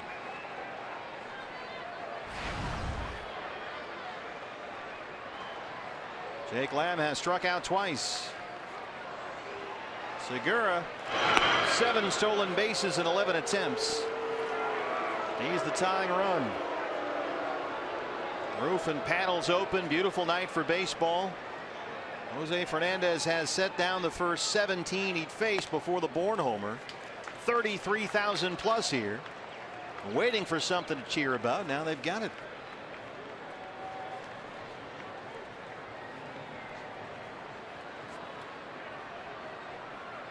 One 1-0 to Jake Lamb.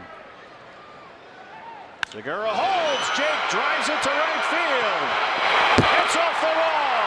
Here comes Segura. Matt Williams going to stop him at third. He runs through the sign, and there's no play. We're tied. They dropped the relay throw. Echeverria couldn't handle it, and it's 2-2. Matt Williams had both hands up. Whoa, stop at third, but Segura, watching the ball, saw Echeverria drop it and tied the ball game.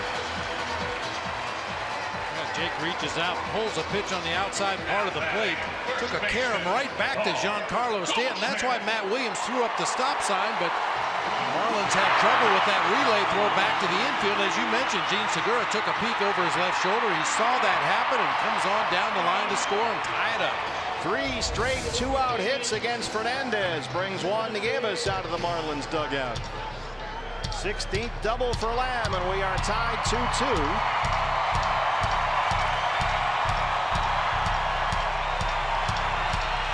It all started with Bourne's homer after Fernandez had retired the first 17 Diamondbacks. Bourne homered. Segura singled. Jake Lamb ties the game. Here's Goldie 0 for 2.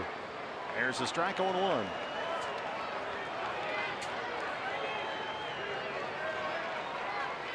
That happened quick. 2 pitches to Michael Bourne, 3 to Gene Segura, 2 to Jake Lamb.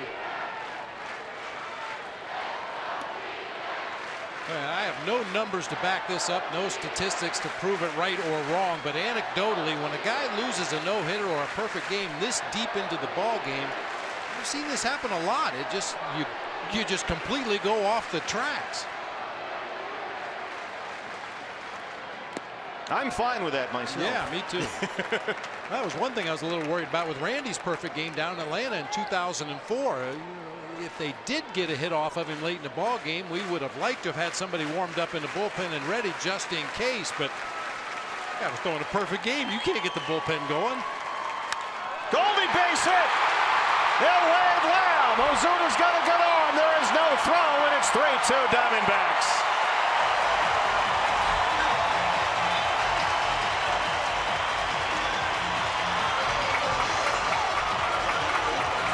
Consecutive 2-out hits against Jose Fernandez.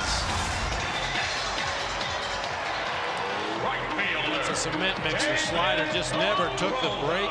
Just kind of fluttered up there on the inside part of the plate for Goldie, and he bangs it right back where it came from. Jake Lamb scores without a throw. Here's Peralta. David has twice grounded out.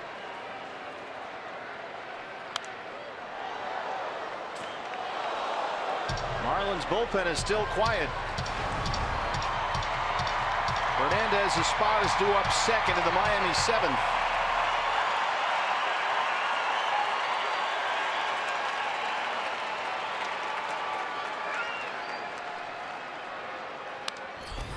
Oh, and 2.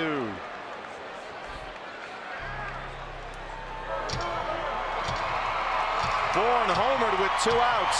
Segura singled. Lamb doubled. Goldie singled. 0-2 on Peralta.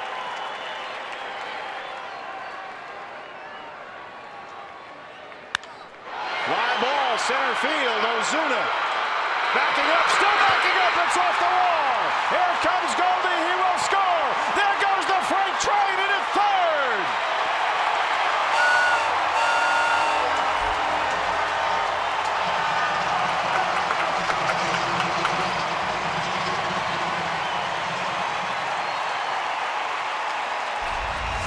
Triple for David Peralta, and it's 4-2.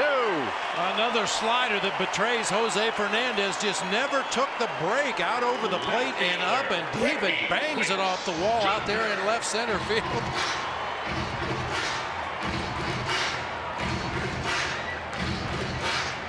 That was a classic freight train right there. Wreck of the old 97 coming around the bases. He's at third, still just 2 outs. Ricky Weeks Jr. 5 consecutive hits with 2 down.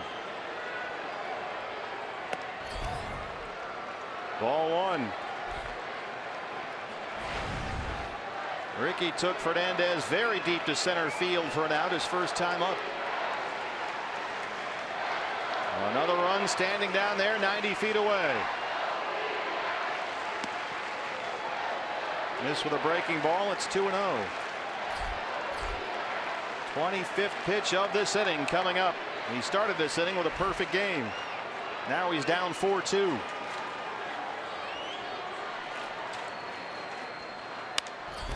Popped him up. Dietrich's underneath. But the Diamondbacks put up a 4 spot. We'll head to the 7th. They lead at 4-2.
Four-run 6 put the Diamondbacks up by 2 as we head to the top half of the 7th inning. Hey fans, we invite you to participate in Gila River game nights by signing up at one of the interactive kiosks right here at Chase Field during any Diamondbacks regular season home game.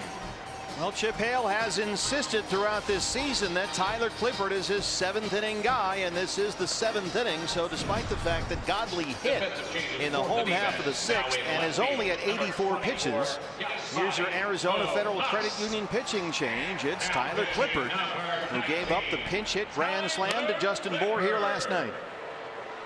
I don't mind the fact that Tyler Clippard's in the ball game, but I don't understand what Zach Godley did to get hooked from this ball game. He was really starting to settle in, get those ground balls we were looking for, and offense finally broke through against Jose Fernandez. Now Godley's going to be a spectator for the rest of the game. He had retired the last 4 he faced. Zach Godley worked a 1-2-3-6, 84 pitches, and he's out of the ball game. Yasmani Tomas will replace Ricky Weeks Jr. in left field.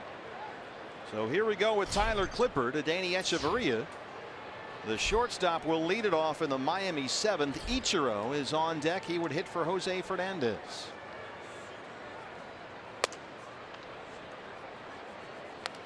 It's been rough sledding for Tyler Clippard this month. He's given up a home run in 3 of his last 4 appearances. One was a George Springer walk-off at extra innings in Houston. Another was in his previous outing last night, the Bour grand slam. And here's a hard hit ball, deep right field. Peralta has room.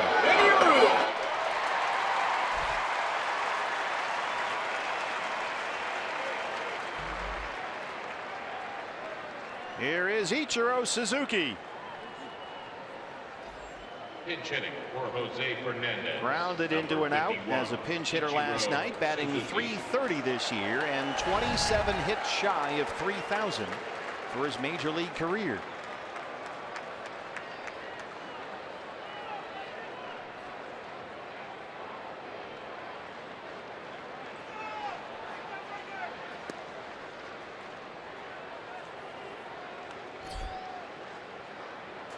You think this is a case of trying to get Tyler Clippard some confidence back? Yeah, get him right back on the horse once again. Now, last night his command was just uncharacteristically bad. Everything was up, up, up, up, up. Off the glove of Goldie. Segura's there. Clippard can't beat Ichiro to the bag, and he's aboard. That was hard hit right to first. A tough play for Goldie. But the Marlins have a 1-out base runner.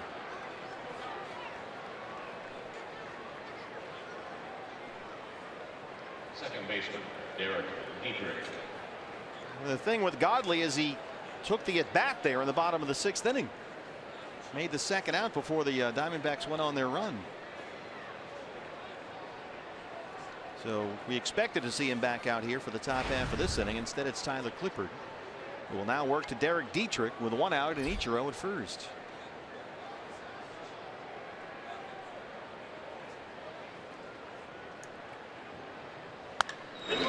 Laced over the head of Perry Hill at first base. That's why they wear those helmets. Thank goodness they do. He wants the souvenir.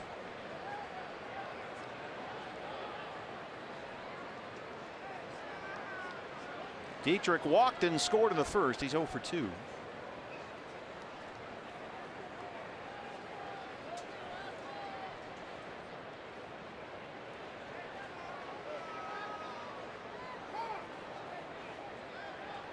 Boy, how about this for Jose Fernandez? Gave up 4 runs there in the bottom half of the 6th inning, all with 2 outs. He had only given up 3 runs in his last 6 starts. 5 consecutive 2-out hits. The Diamondbacks hit for the cycle in that inning.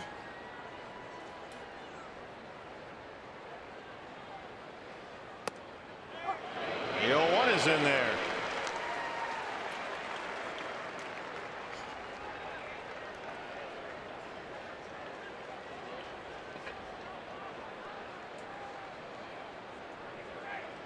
Tyler Clippard signed a 2-year, $12.25 million free agent deal with the Diamondbacks back in February, so he's a key part of this bullpen. And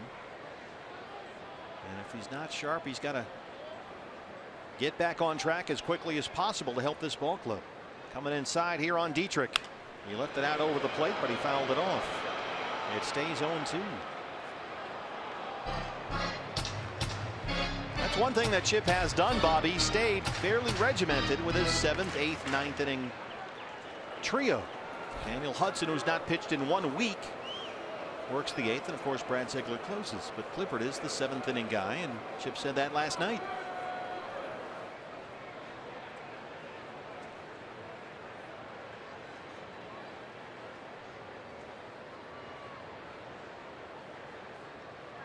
Ichiro takes off. Dietrich fouls that one back.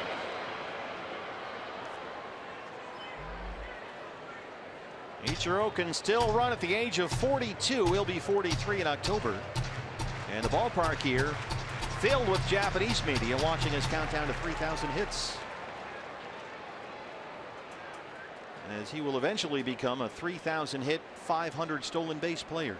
And that's a Hall of Famer. Absolutely. Still 0-2 on Derek Dietrich. Ichiro holds this time. Dietrich has a base hit. He drops it into right field. A pair of 1-out singles against Tyler Clippard has put the tying runs on base for Martin PRADO, who's 3 for 3. Third baseman, Martin PRADO.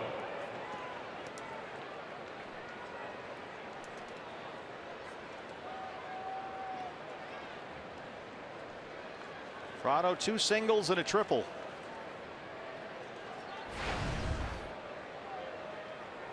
Now up to 322 on the year. He's hit safely in 5 straight.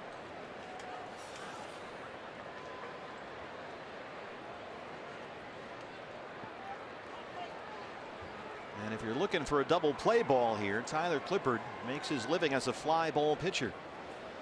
But Martin PRADO makes his living as a ground ball double play machine, at least in his time here in Arizona. Sure did.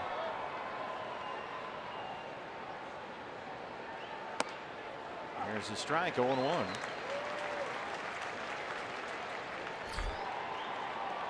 Martin PRADO makes contact on 92% of his swings, and if the pitch happens to be in the strike zone, that jumps up to 98%.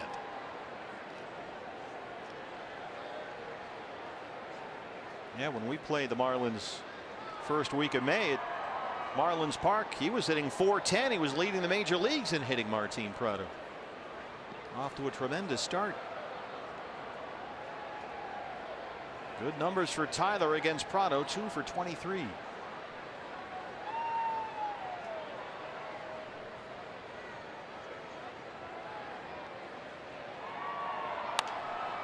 Oh, and 2.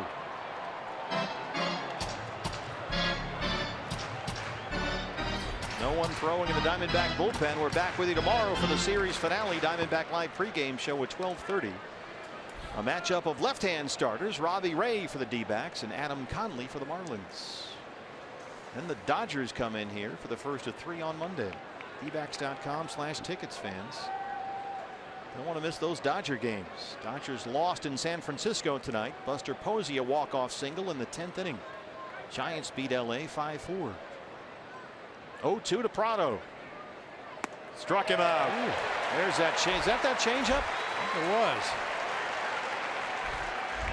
Whatever it was a good pitch. If you can get Martin Prado to swing and miss, yeah, you can see the tumbling rotation on that splitter. Really had it choked back between his index and middle finger that time. Almost looked like a knuckleball coming out of his grip. Yeah. The dangerous Christian Yelich had an RBI ground out. He has walked twice. And they are at .323 with 5 homers. Ichiro the runner at second. Derek Dietrich at first. He's the tying run with 2 outs here in the 7th. Missed with a fastball there. 1-0.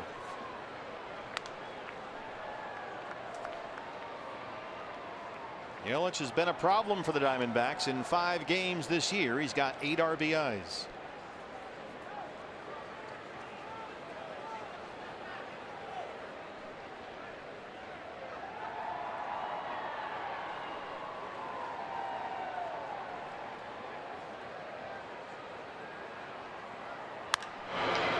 To third. Goldie's there.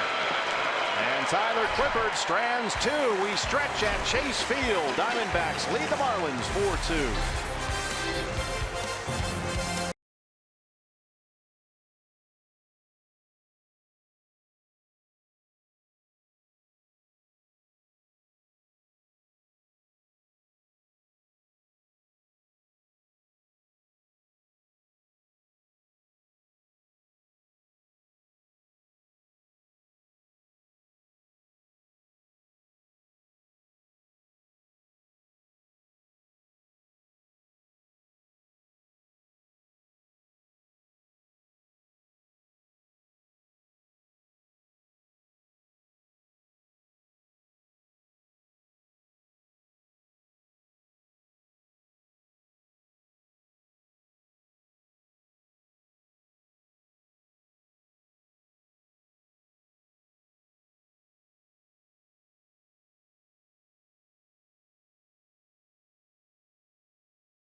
Marlins 4-2. Bottom 7, the Gig Life High Speed Highlights presented by Cox Diamondbacks against Jose Fernandez in that 6th inning. Hit for the cycle. All with 2 outs to put 4 runs on the board, take the lead in this game. Boy, it's been a long time since we've seen an inning like that from the Diamondbacks offense. That was fun. Fernandez had retired the first 17 he'd faced. He had a perfect game with 2 outs in the inning. And Bourne homered, Segura singled, Lamb doubled, Goldie singled, Peralta tripled. And so it's 4-2 Arizona as the left-hander Mike Dunn is out there to face Chris Herman.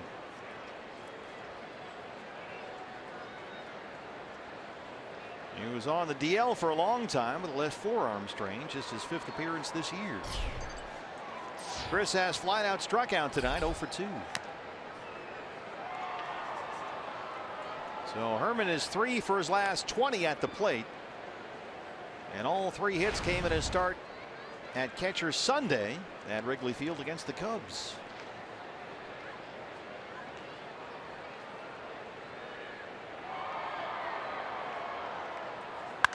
This one is blasted high in the air. Right center field. Way back and gone. 5-2.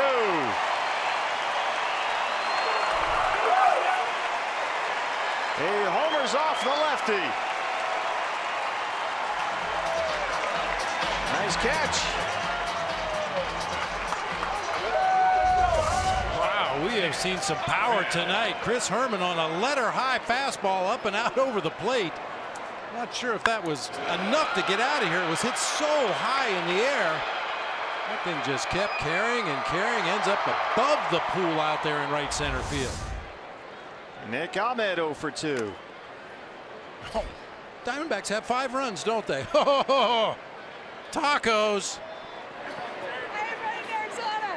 Just caught a baseball from a home run.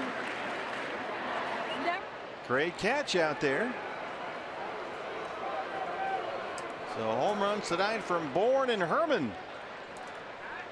0-1 on Nick Ahmed. Nick is grounded out, struck out.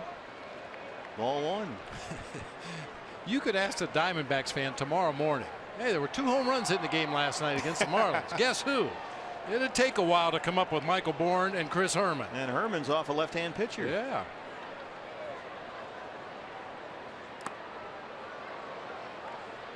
Well, it's been a weird game tonight. Jose Fernandez for a long time looked untouchable. A perfect game through 5 2/3. And since then, the Diamondbacks have not stopped hitting. And you could sense that energy level, that life, that enthusiasm that came back. They were really enjoying that 6th inning run.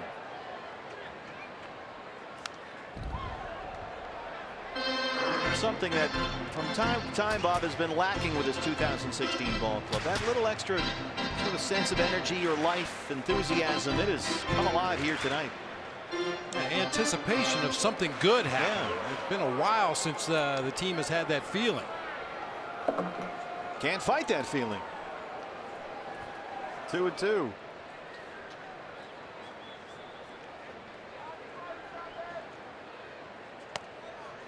Just inside at 93. It's a full count. Nick had his first 3-hit game of the season last night. A double and a triple. He's hit safely in 4 straight.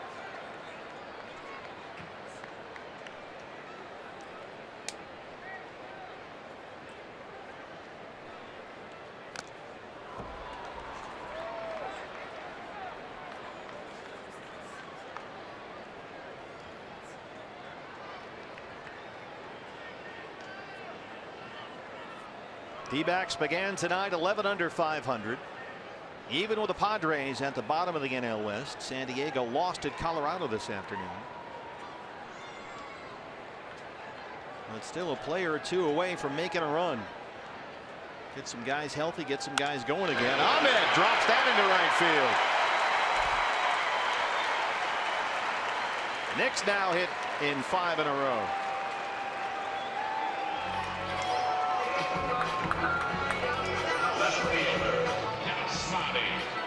Daniel Hudson starts to throw in the Sanderson Ford bullpen. There's Garvin Alston standing by the bullpen phone. Mark Reed, the bullpen catcher. And we'll get our first look tonight at Yasmani Tomas, who will bat in the pitcher's spot after checking into the ball game in the last half inning. Yasmani 265 and 7 home runs. He's hit safely in 8 of his last 9.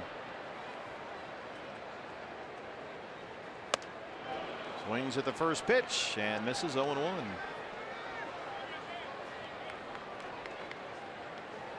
Yasmani singled and walked last night.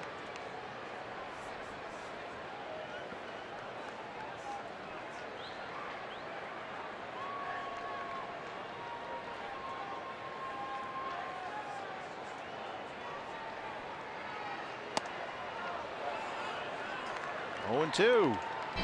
Tomas batting in the 8th spot in the lineup, which was Zach Godley's spot. Bourne hitting 9th. Pitcher now bats 5th in the Diamondback order.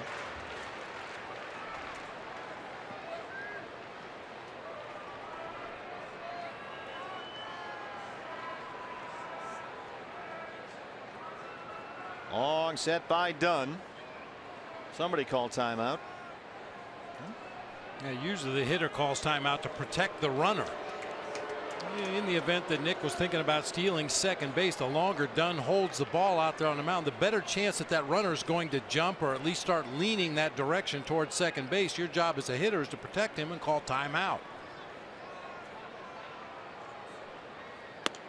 And Tomas strikes out on 3 pitches. Our Jimmy John's delivery of the game. The guy who got it started, Michael Bourne. A 2-out homer in the 6th to break up the perfect game and get the Diamondbacks on the board.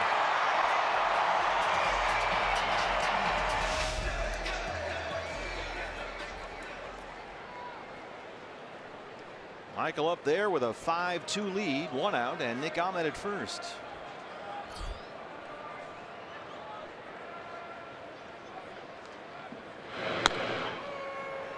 When Michael, before he got a hold of that Fernandez pitch in his last at bat, had been stuck in a 2 for 24 at the plate.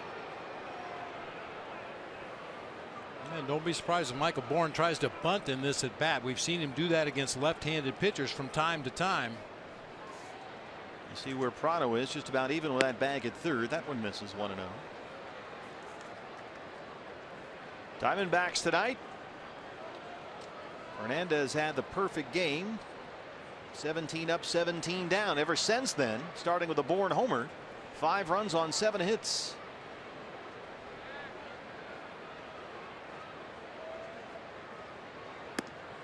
There's a strike, 1-1.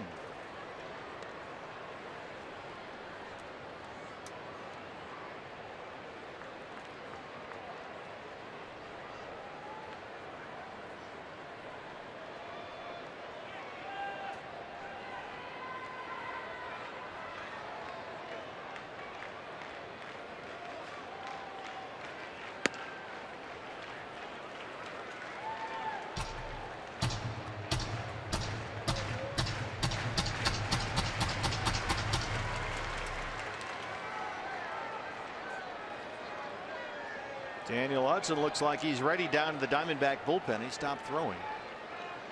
He's not pitched in a week. Bourne lifts that in the air out to Yelich. Got a late break, but he runs it down. The Gold Glover has it, and Ahmed scampers back to the bag at first. Second baseman, Gene.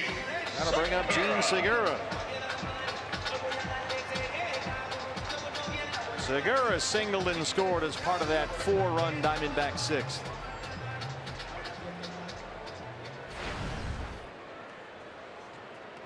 He had a couple of hits and an RBI last night. 294 on the year.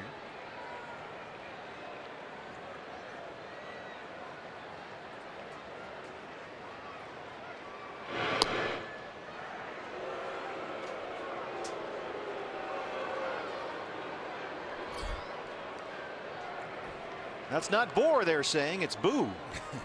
Wait, what?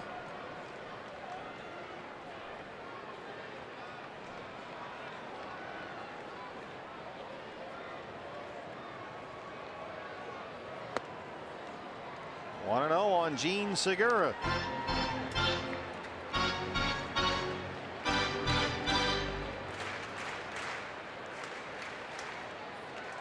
Marlins looking for this ball game, trying to keep pace with the Washington Nationals. Washington beat up on the Phillies today, 8-0. Miami 5.5 back coming into this ball game. 1-1 on Gene.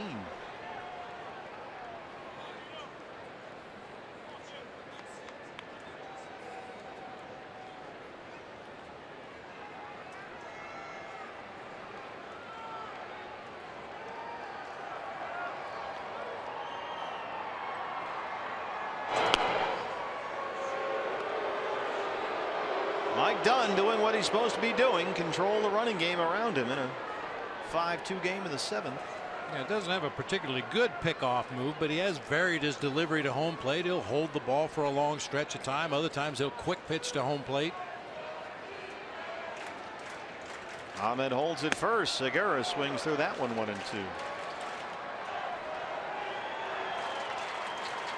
Good crowd here tonight, more than 33,000.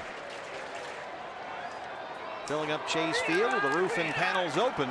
on Native American Recognition Night. 20,000 hats handed out to D-backs fans. SEGURA. It's one to Martin PRADO. But the Diamondbacks add one more on the Chris Herman homer. It's 5-2 as we go to the 8th.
Fans, make sure you tune in Tuesday for the Fox Sports Arizona Teal Tuesday ticket offer that will only be available during the D-backs and Dodgers TV broadcast. It's a one-night-only ticket special. You can get some great deals. Coverage begins at 6 o'clock with the Diamondbacks live pregame show. That's the Fox Sports Arizona Teal Tuesday ticket offer. Get some bargain prices on some tickets, good only during the broadcast. So look for that Tuesday on Fox Sports Arizona. New pitcher for the Diamondbacks. The right-hander Daniel Hudson, 24 appearances, a 1.52 ERA. Huddy has not worked since last Saturday against the Cubs at Wrigley Field, and it's the second time since late May that Huddy has gone one full week between appearances. So he is well rested. And hopefully not overamped to be in this ball game here tonight. We know Daniel Hudson can rush it up there in the upper 90s. Just needs to command it. The dangerous Marcell Ozuna leads it off. Diamondbacks have out-hit Miami 7-6. They lead at 5-2. Strike one at 94. Ozuna 0 for 3.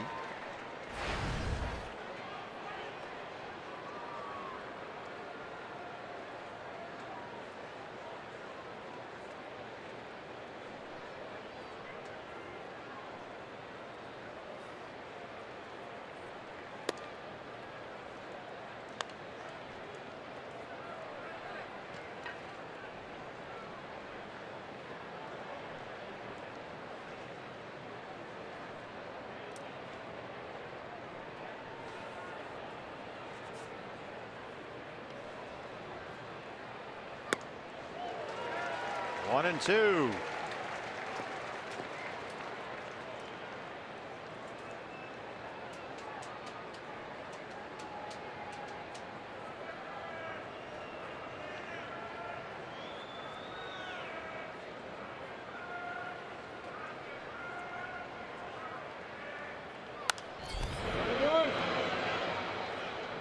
Marcell Ozuna is a tough out. It's a guy coming off maybe the best single month of his young career. Hit .411 in May. His on-base percentage last month was .450. And he comes into tonight with a 4-game hitting streak, but so far 0 for 3.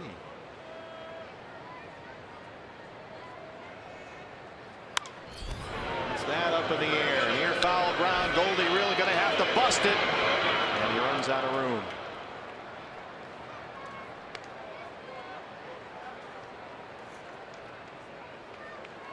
And Goldie knew he was the only defender that had a chance at that pop-up. Wasn't hit that high in the air right near the railing over there in foul ground on the first base side. Just couldn't quite get there.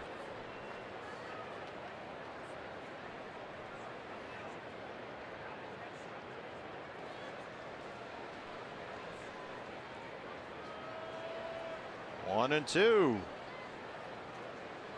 That ball is in the air. Deep left field. Way back and gone. Marcell Ozuna. That's his 12th, and it's a 5-3 ball game.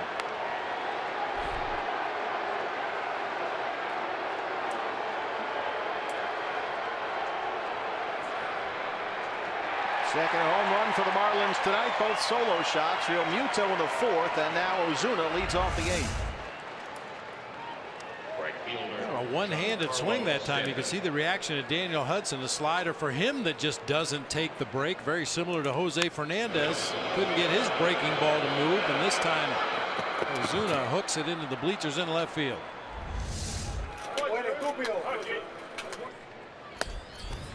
Here's Giancarlo Stanton.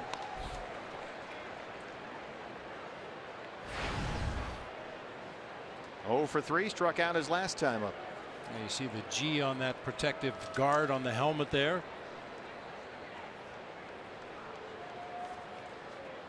Just the second home run given up this year by Daniel Hudson. That protective guard that Stanton wears, kind of cool looking. Yeah, if you've got to wear one, you might as well personalize it. So they had the bars bent to make it look like a G.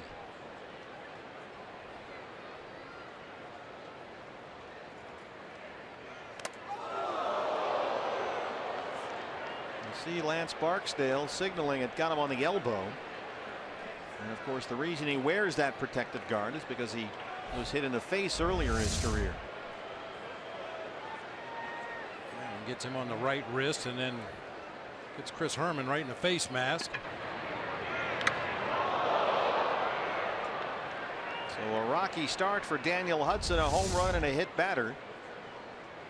And the Marlins now with nobody out in the inning will get the tying run to the plate. Here comes Mike Butcher. As we mentioned, Huddy in the last few weeks has twice gone an entire week without appearing in a ball game, so he may be a little rusty here.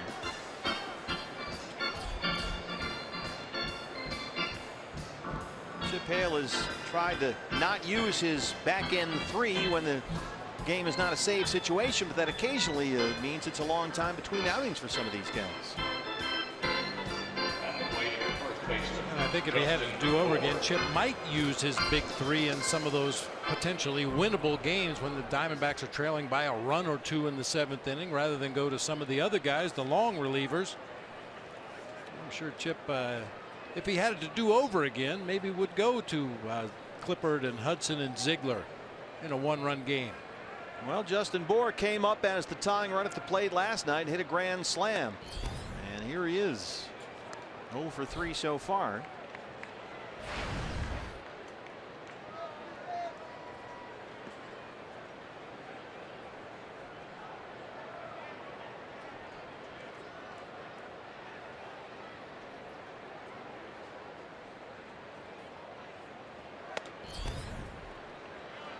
Bour's grand slam last night, his 10th home run of the year.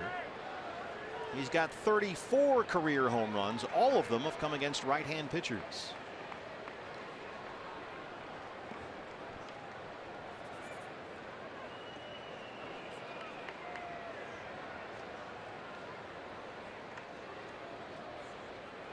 D-backs have the shift on.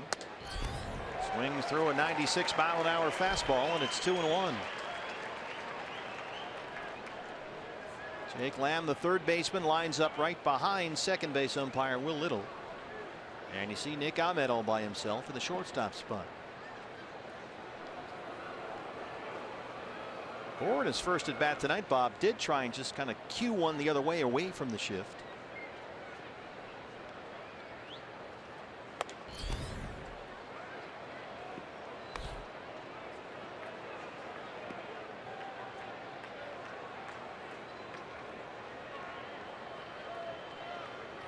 Big classic left-hand power hitter who pulls the ball a lot.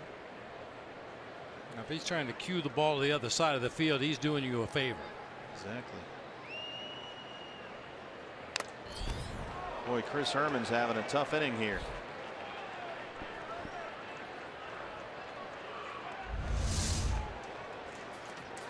Boy, for a guy that gets so small behind the plate, Chris really folds up well, gives a nice target, nice compact target. He gets hit with more foul tips than anybody in the National League. It is amazing the ratio of the time spent back there versus times you've been drilled by something.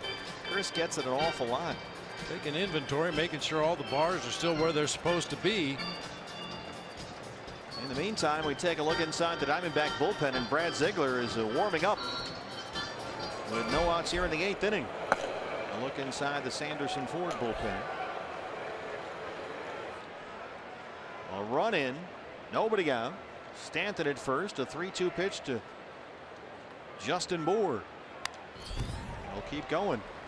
Boy, you know Chris Herman wants to stay in this ball game. He has really had a resurgence this year. In 78 games over the 2014-2015 season, he hit a combined 174 with 11 extra base hits. Drove in 14 runs. This year in 37 games, he's hitting .293 with 12 extra base hits and has already driven in 22 runs. 3 balls and 2 strikes. Got him. Huddy humps it up to 96 for the first out in the 8th. A lot of gas that time to Justin Bour. We mentioned against Tyler Clippard last night, a good off-speed hitter because of that hitch in his swing, but that hitch will make you tardy on a 96-mile-an-hour fastball.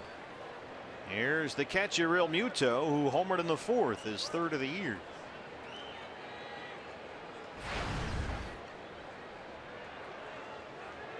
He's hit safely in 6 straight games.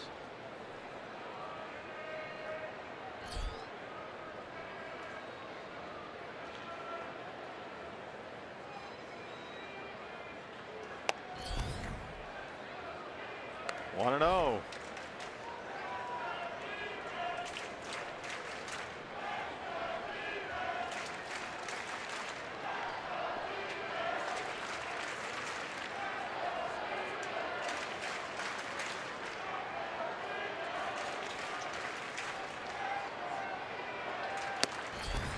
There's the strike.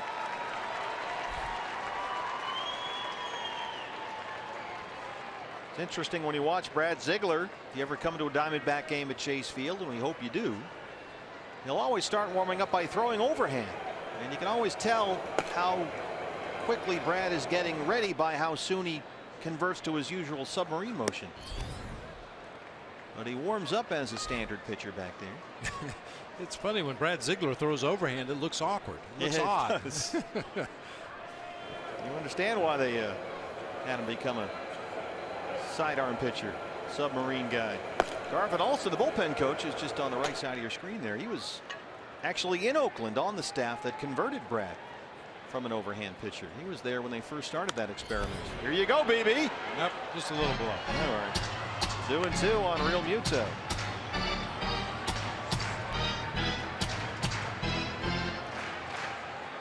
Here's Garvin Alston. That's the universal signal for he's ready, right? He's ready to go. And Danny Echeverria, the shortstop, is on deck. 2-2 to JT Real Muto. Comes fair to third. Long throw for Lamb, and it pulls Goldie off the bag. That's been a problem for Jake this year. I think Jake's going to be hung with an error on this when he moves a couple steps to his backhand here. He's in pretty good shape right there. The throw just tails back to the infield side of the bag, pulling Goldie off the base. Shortstop, Danny Echeverria. That's E5. So 2 on and still just 1 out. You know, sometimes if you're forced to rush that throw, you don't get seams. And by that I mean when you go to grab the baseball, you just have the smooth part of the horsehide and no telling where that ball might go when it leaves your hand. But that time Jake had plenty of time to find a good grip before firing across. Stanton, the runner at second. Real Muto, who runs well for a catcher, is at first. Swing and a miss. Echeverria for 3. He's down 0-1. He has flied out 3 times. Cole Gillespie has come out of the Marlins dugout. He's in the on-deck circle with a pitcher spot due up next.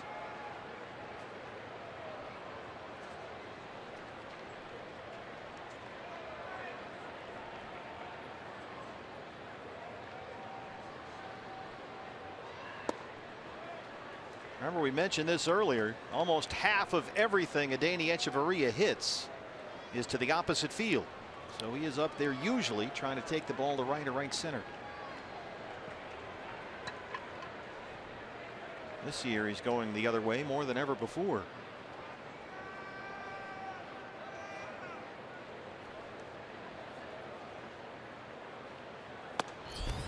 Fastball misses inside. It's 2 balls and 1 strike on the Marlins shortstop. A 24 pitch inning already for Daniel Hudson. Brad Ziegler continues warming up in the D-back bullpen.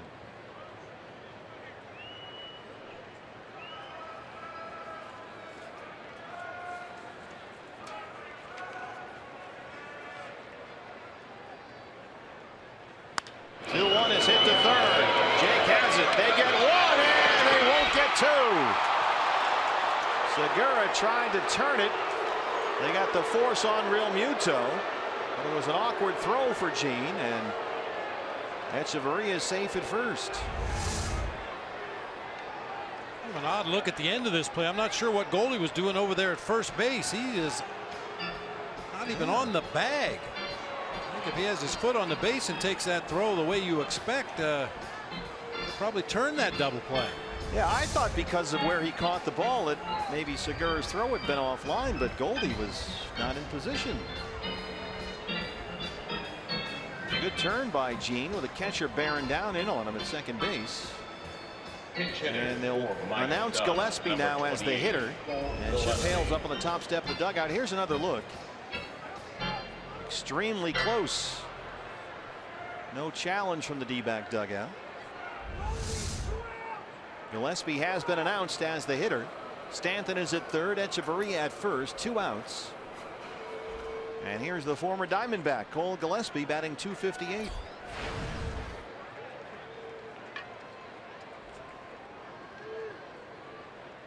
Fielder's choice, 5-4 is how you score that last play. There's a strike, 0-1.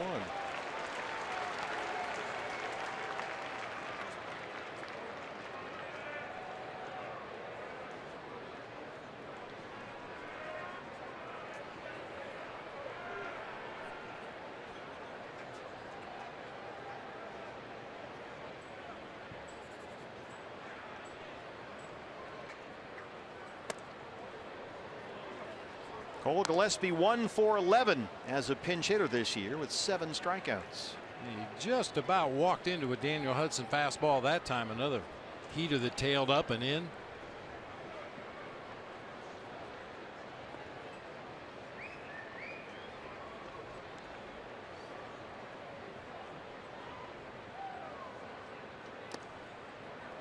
Two and one. Daniel Hudson creeping up on 30 pitches in this inning. Brad Ziegler's been ready down there for a while.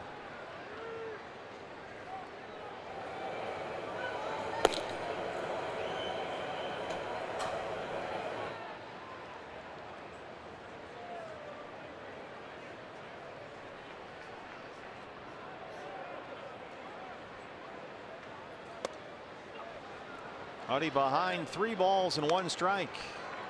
Derek Dietrich, the leadoff man on deck.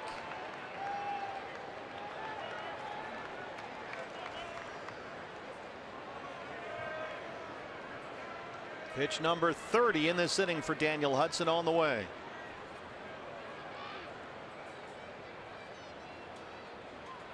Fly ball, deep left field. Tomas at the track, at the wall, and he's got it.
So Brandon Webb, just when we requested the Anibal Sanchez no-hitter against the Diamondbacks from back in the day, just when we were looking for that video, Jose Fernandez, the wheels fell off. So will you at least demonstrate what happened, how the Diamondbacks got to him? Oh, absolutely. Yeah, Jose Fernandez absolutely dealing up into the 6th inning. Wheels fell off. Take a look at that inning. How they were able to string together 5 hits in a row. I'm guessing location might be your topic. All right, Steve, bring this home. Diamondbacks Live right after this one is done. Thanks, guys. Look forward to that as soon as our ball game is over. Gila River game summary. There's the inning that the guys were just talking about. A 4-run 6th inning for the Diamondbacks, all with 2 outs after Jose Fernandez retired the first 17 he faced. He had a perfect game going through 5 2/3. But now on for the Marlins to start the 8th inning. The right-hander Nick Whitgren. He'll face Jake Lamb. Jake doubled and scored his last time up. Nick Whitgren has been up and down from AAA New Orleans 3 times this year. His 9th appearance of the season, a 2.84 ERA.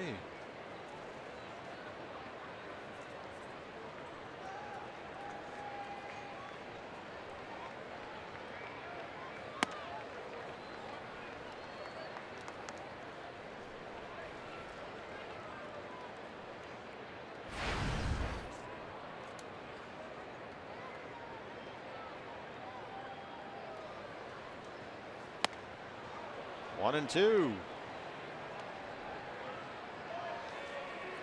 By the way, BB, we want to give a big birthday shout out tonight to the great Casey Wilcox. It's Casey's birthday tonight. They made him, I'm told they forced him to take the night off. As Lamb strikes out, 1 away. Hey fans, when the D-backs win, you win at Papa John's. The day after every Diamondbacks victory, you get 50% off your regular menu price online order at Papa John's. And a promo code D-backs50 at papajohns.com. Casey, of course, does such a great job with media relations here. I'm told that his new wife made him go to the movies. Really? Yeah, that's it. It's date night. We're going out. You got a night off. It's your birthday. I don't know what they're seeing. 0-1 to Goldie.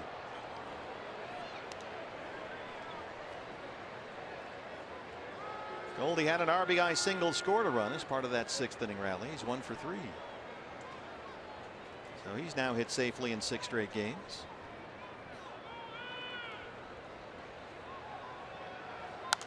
Casey's one of our go-to guys when things go wrong. Casey, fix it. Yes, and he fixes it. Wearing his brightly colored Lululemon pants. Yeah, that's a whole nother story. He dresses like a golfer from the 70s. But he can pull it off. He's one of those rare few. So anyway, happy birthday, Casey. Yes, indeed. Get back to work tomorrow. Slacker.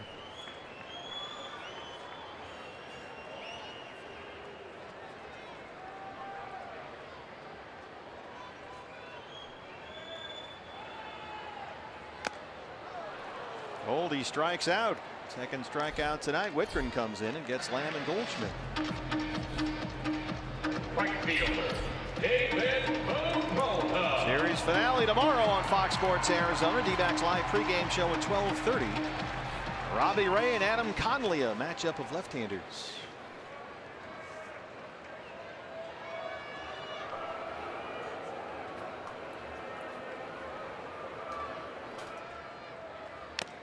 David Peralta, an RBI triple his last time up, 1 for 3.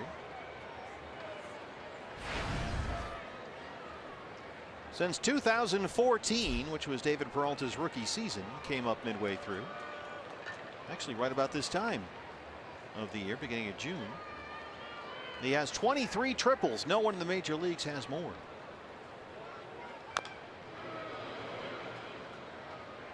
And those are the real freight train plays. A David Peralta freight train triple flying around the bases.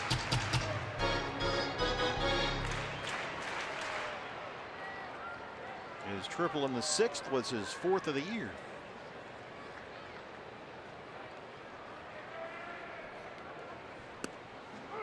Wow. Whitgren comes in, strikes out the side. Lamb, Goldie, Peralta, 2, 3, and 4. Brad Ziegler coming up. We go to the ninth. It's 5-3.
Marlins.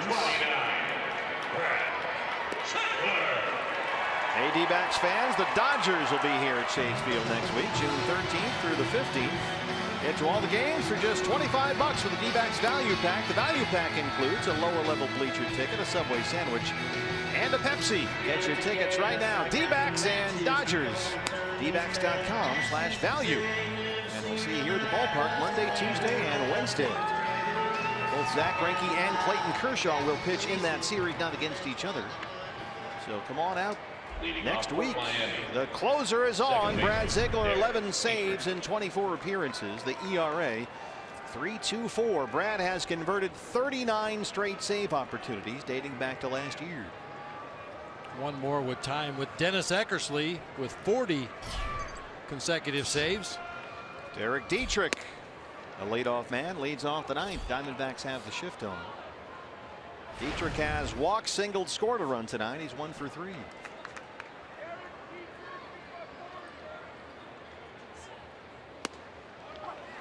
Brad gave up a couple of singles and a run in the 9th inning of Wednesday's game against Tampa Bay his last time out.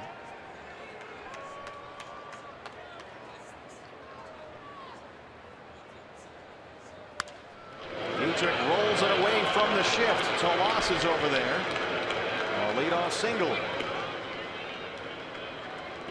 Dietrich, the leadoff man, aboard for the 3rd time tonight.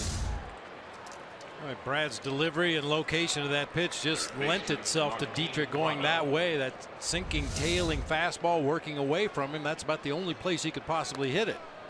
So now the Marlins have the tying run at the plate. Nobody out.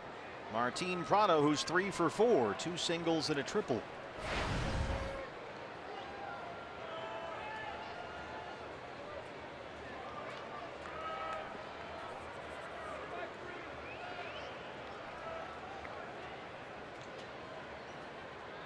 Looking for that ground ball here. Ball 1.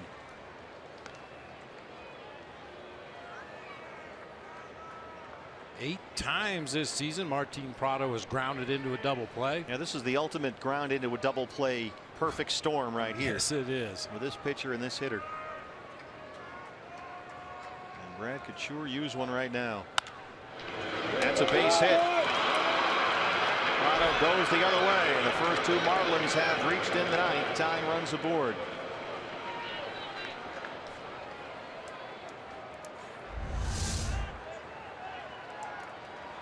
Another pitch off the plate away. That's right in Prado's swing. I talked about it earlier in the ball game. Doesn't really try to drive the ball, just move it around the field. Christian Yelich. Derek Dietrich at second, Martin Prado at first. Yelich had an RBI ground out in the first. He's also walked twice, 0 for 2. He's got a 10-game hitting streak on the line. During that streak, he's hitting .386. 2 on, nobody out.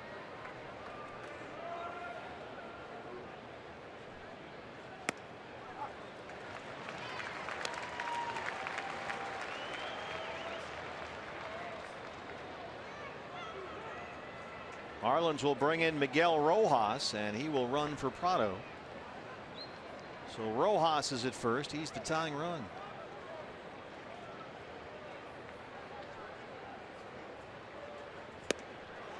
Oh, and 2.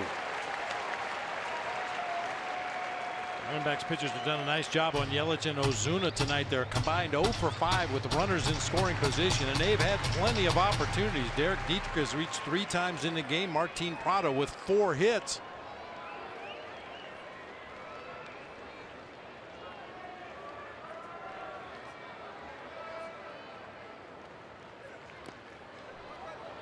Everybody freezes as Chris Herman collects that one. Dietrich at second and Rojas at first.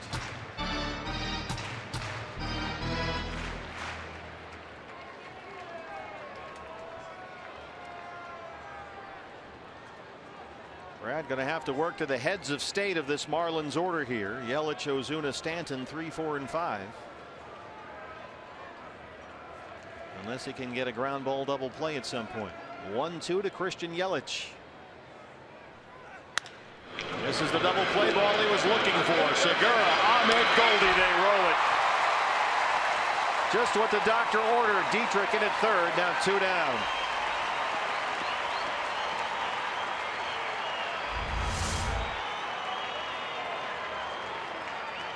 Center fielder, Marcell OZUNA. Brad Ziegler just so capable of pitching with traffic on the bases because of that sinking fastball. Invariably gets pounded into the dirt at home plate. Easy double play. 33,000 plus. Native American Recognition Day at Chase Field. There's a strike on 1. Brad Ziegler trying to convert his 40th consecutive save. OZUNA homered his last time up off Daniel Hudson. He's 1 for 4. A chance to even this series at a game apiece. In there, 0-2.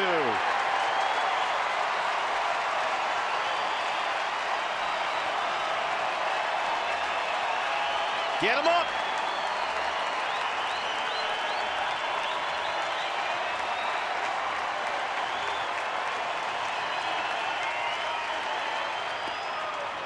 Bounces one in front, a ball and 2 strikes on Marcell OZUNA.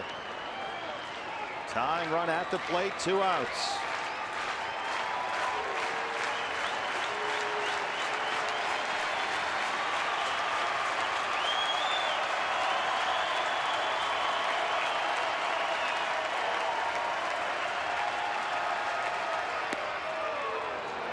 Two and 2.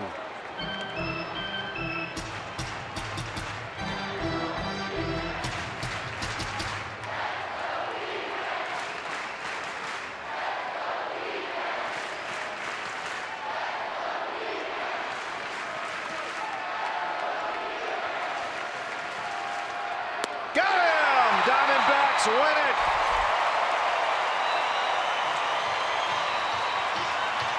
Well, Bob, baseball's a funny game. Jose Fernandez had a perfect game going. He retired the first 17 Diamondbacks he faced. And then the offense just broke out the whipping stick, and they put a W up on the board. Boy, go figure. Diamondbacks in the past week have beaten Dallas Keuchel, Jake Arrieta, and tonight Jose Fernandez. A 4-run 6th inning leads to a Diamondback 5-3 win. Brandon Webb and Todd Walsh will have Diamondback Live postgame show coming up next. D-backs beat the Marlins 5-3. More from Chase Field after this.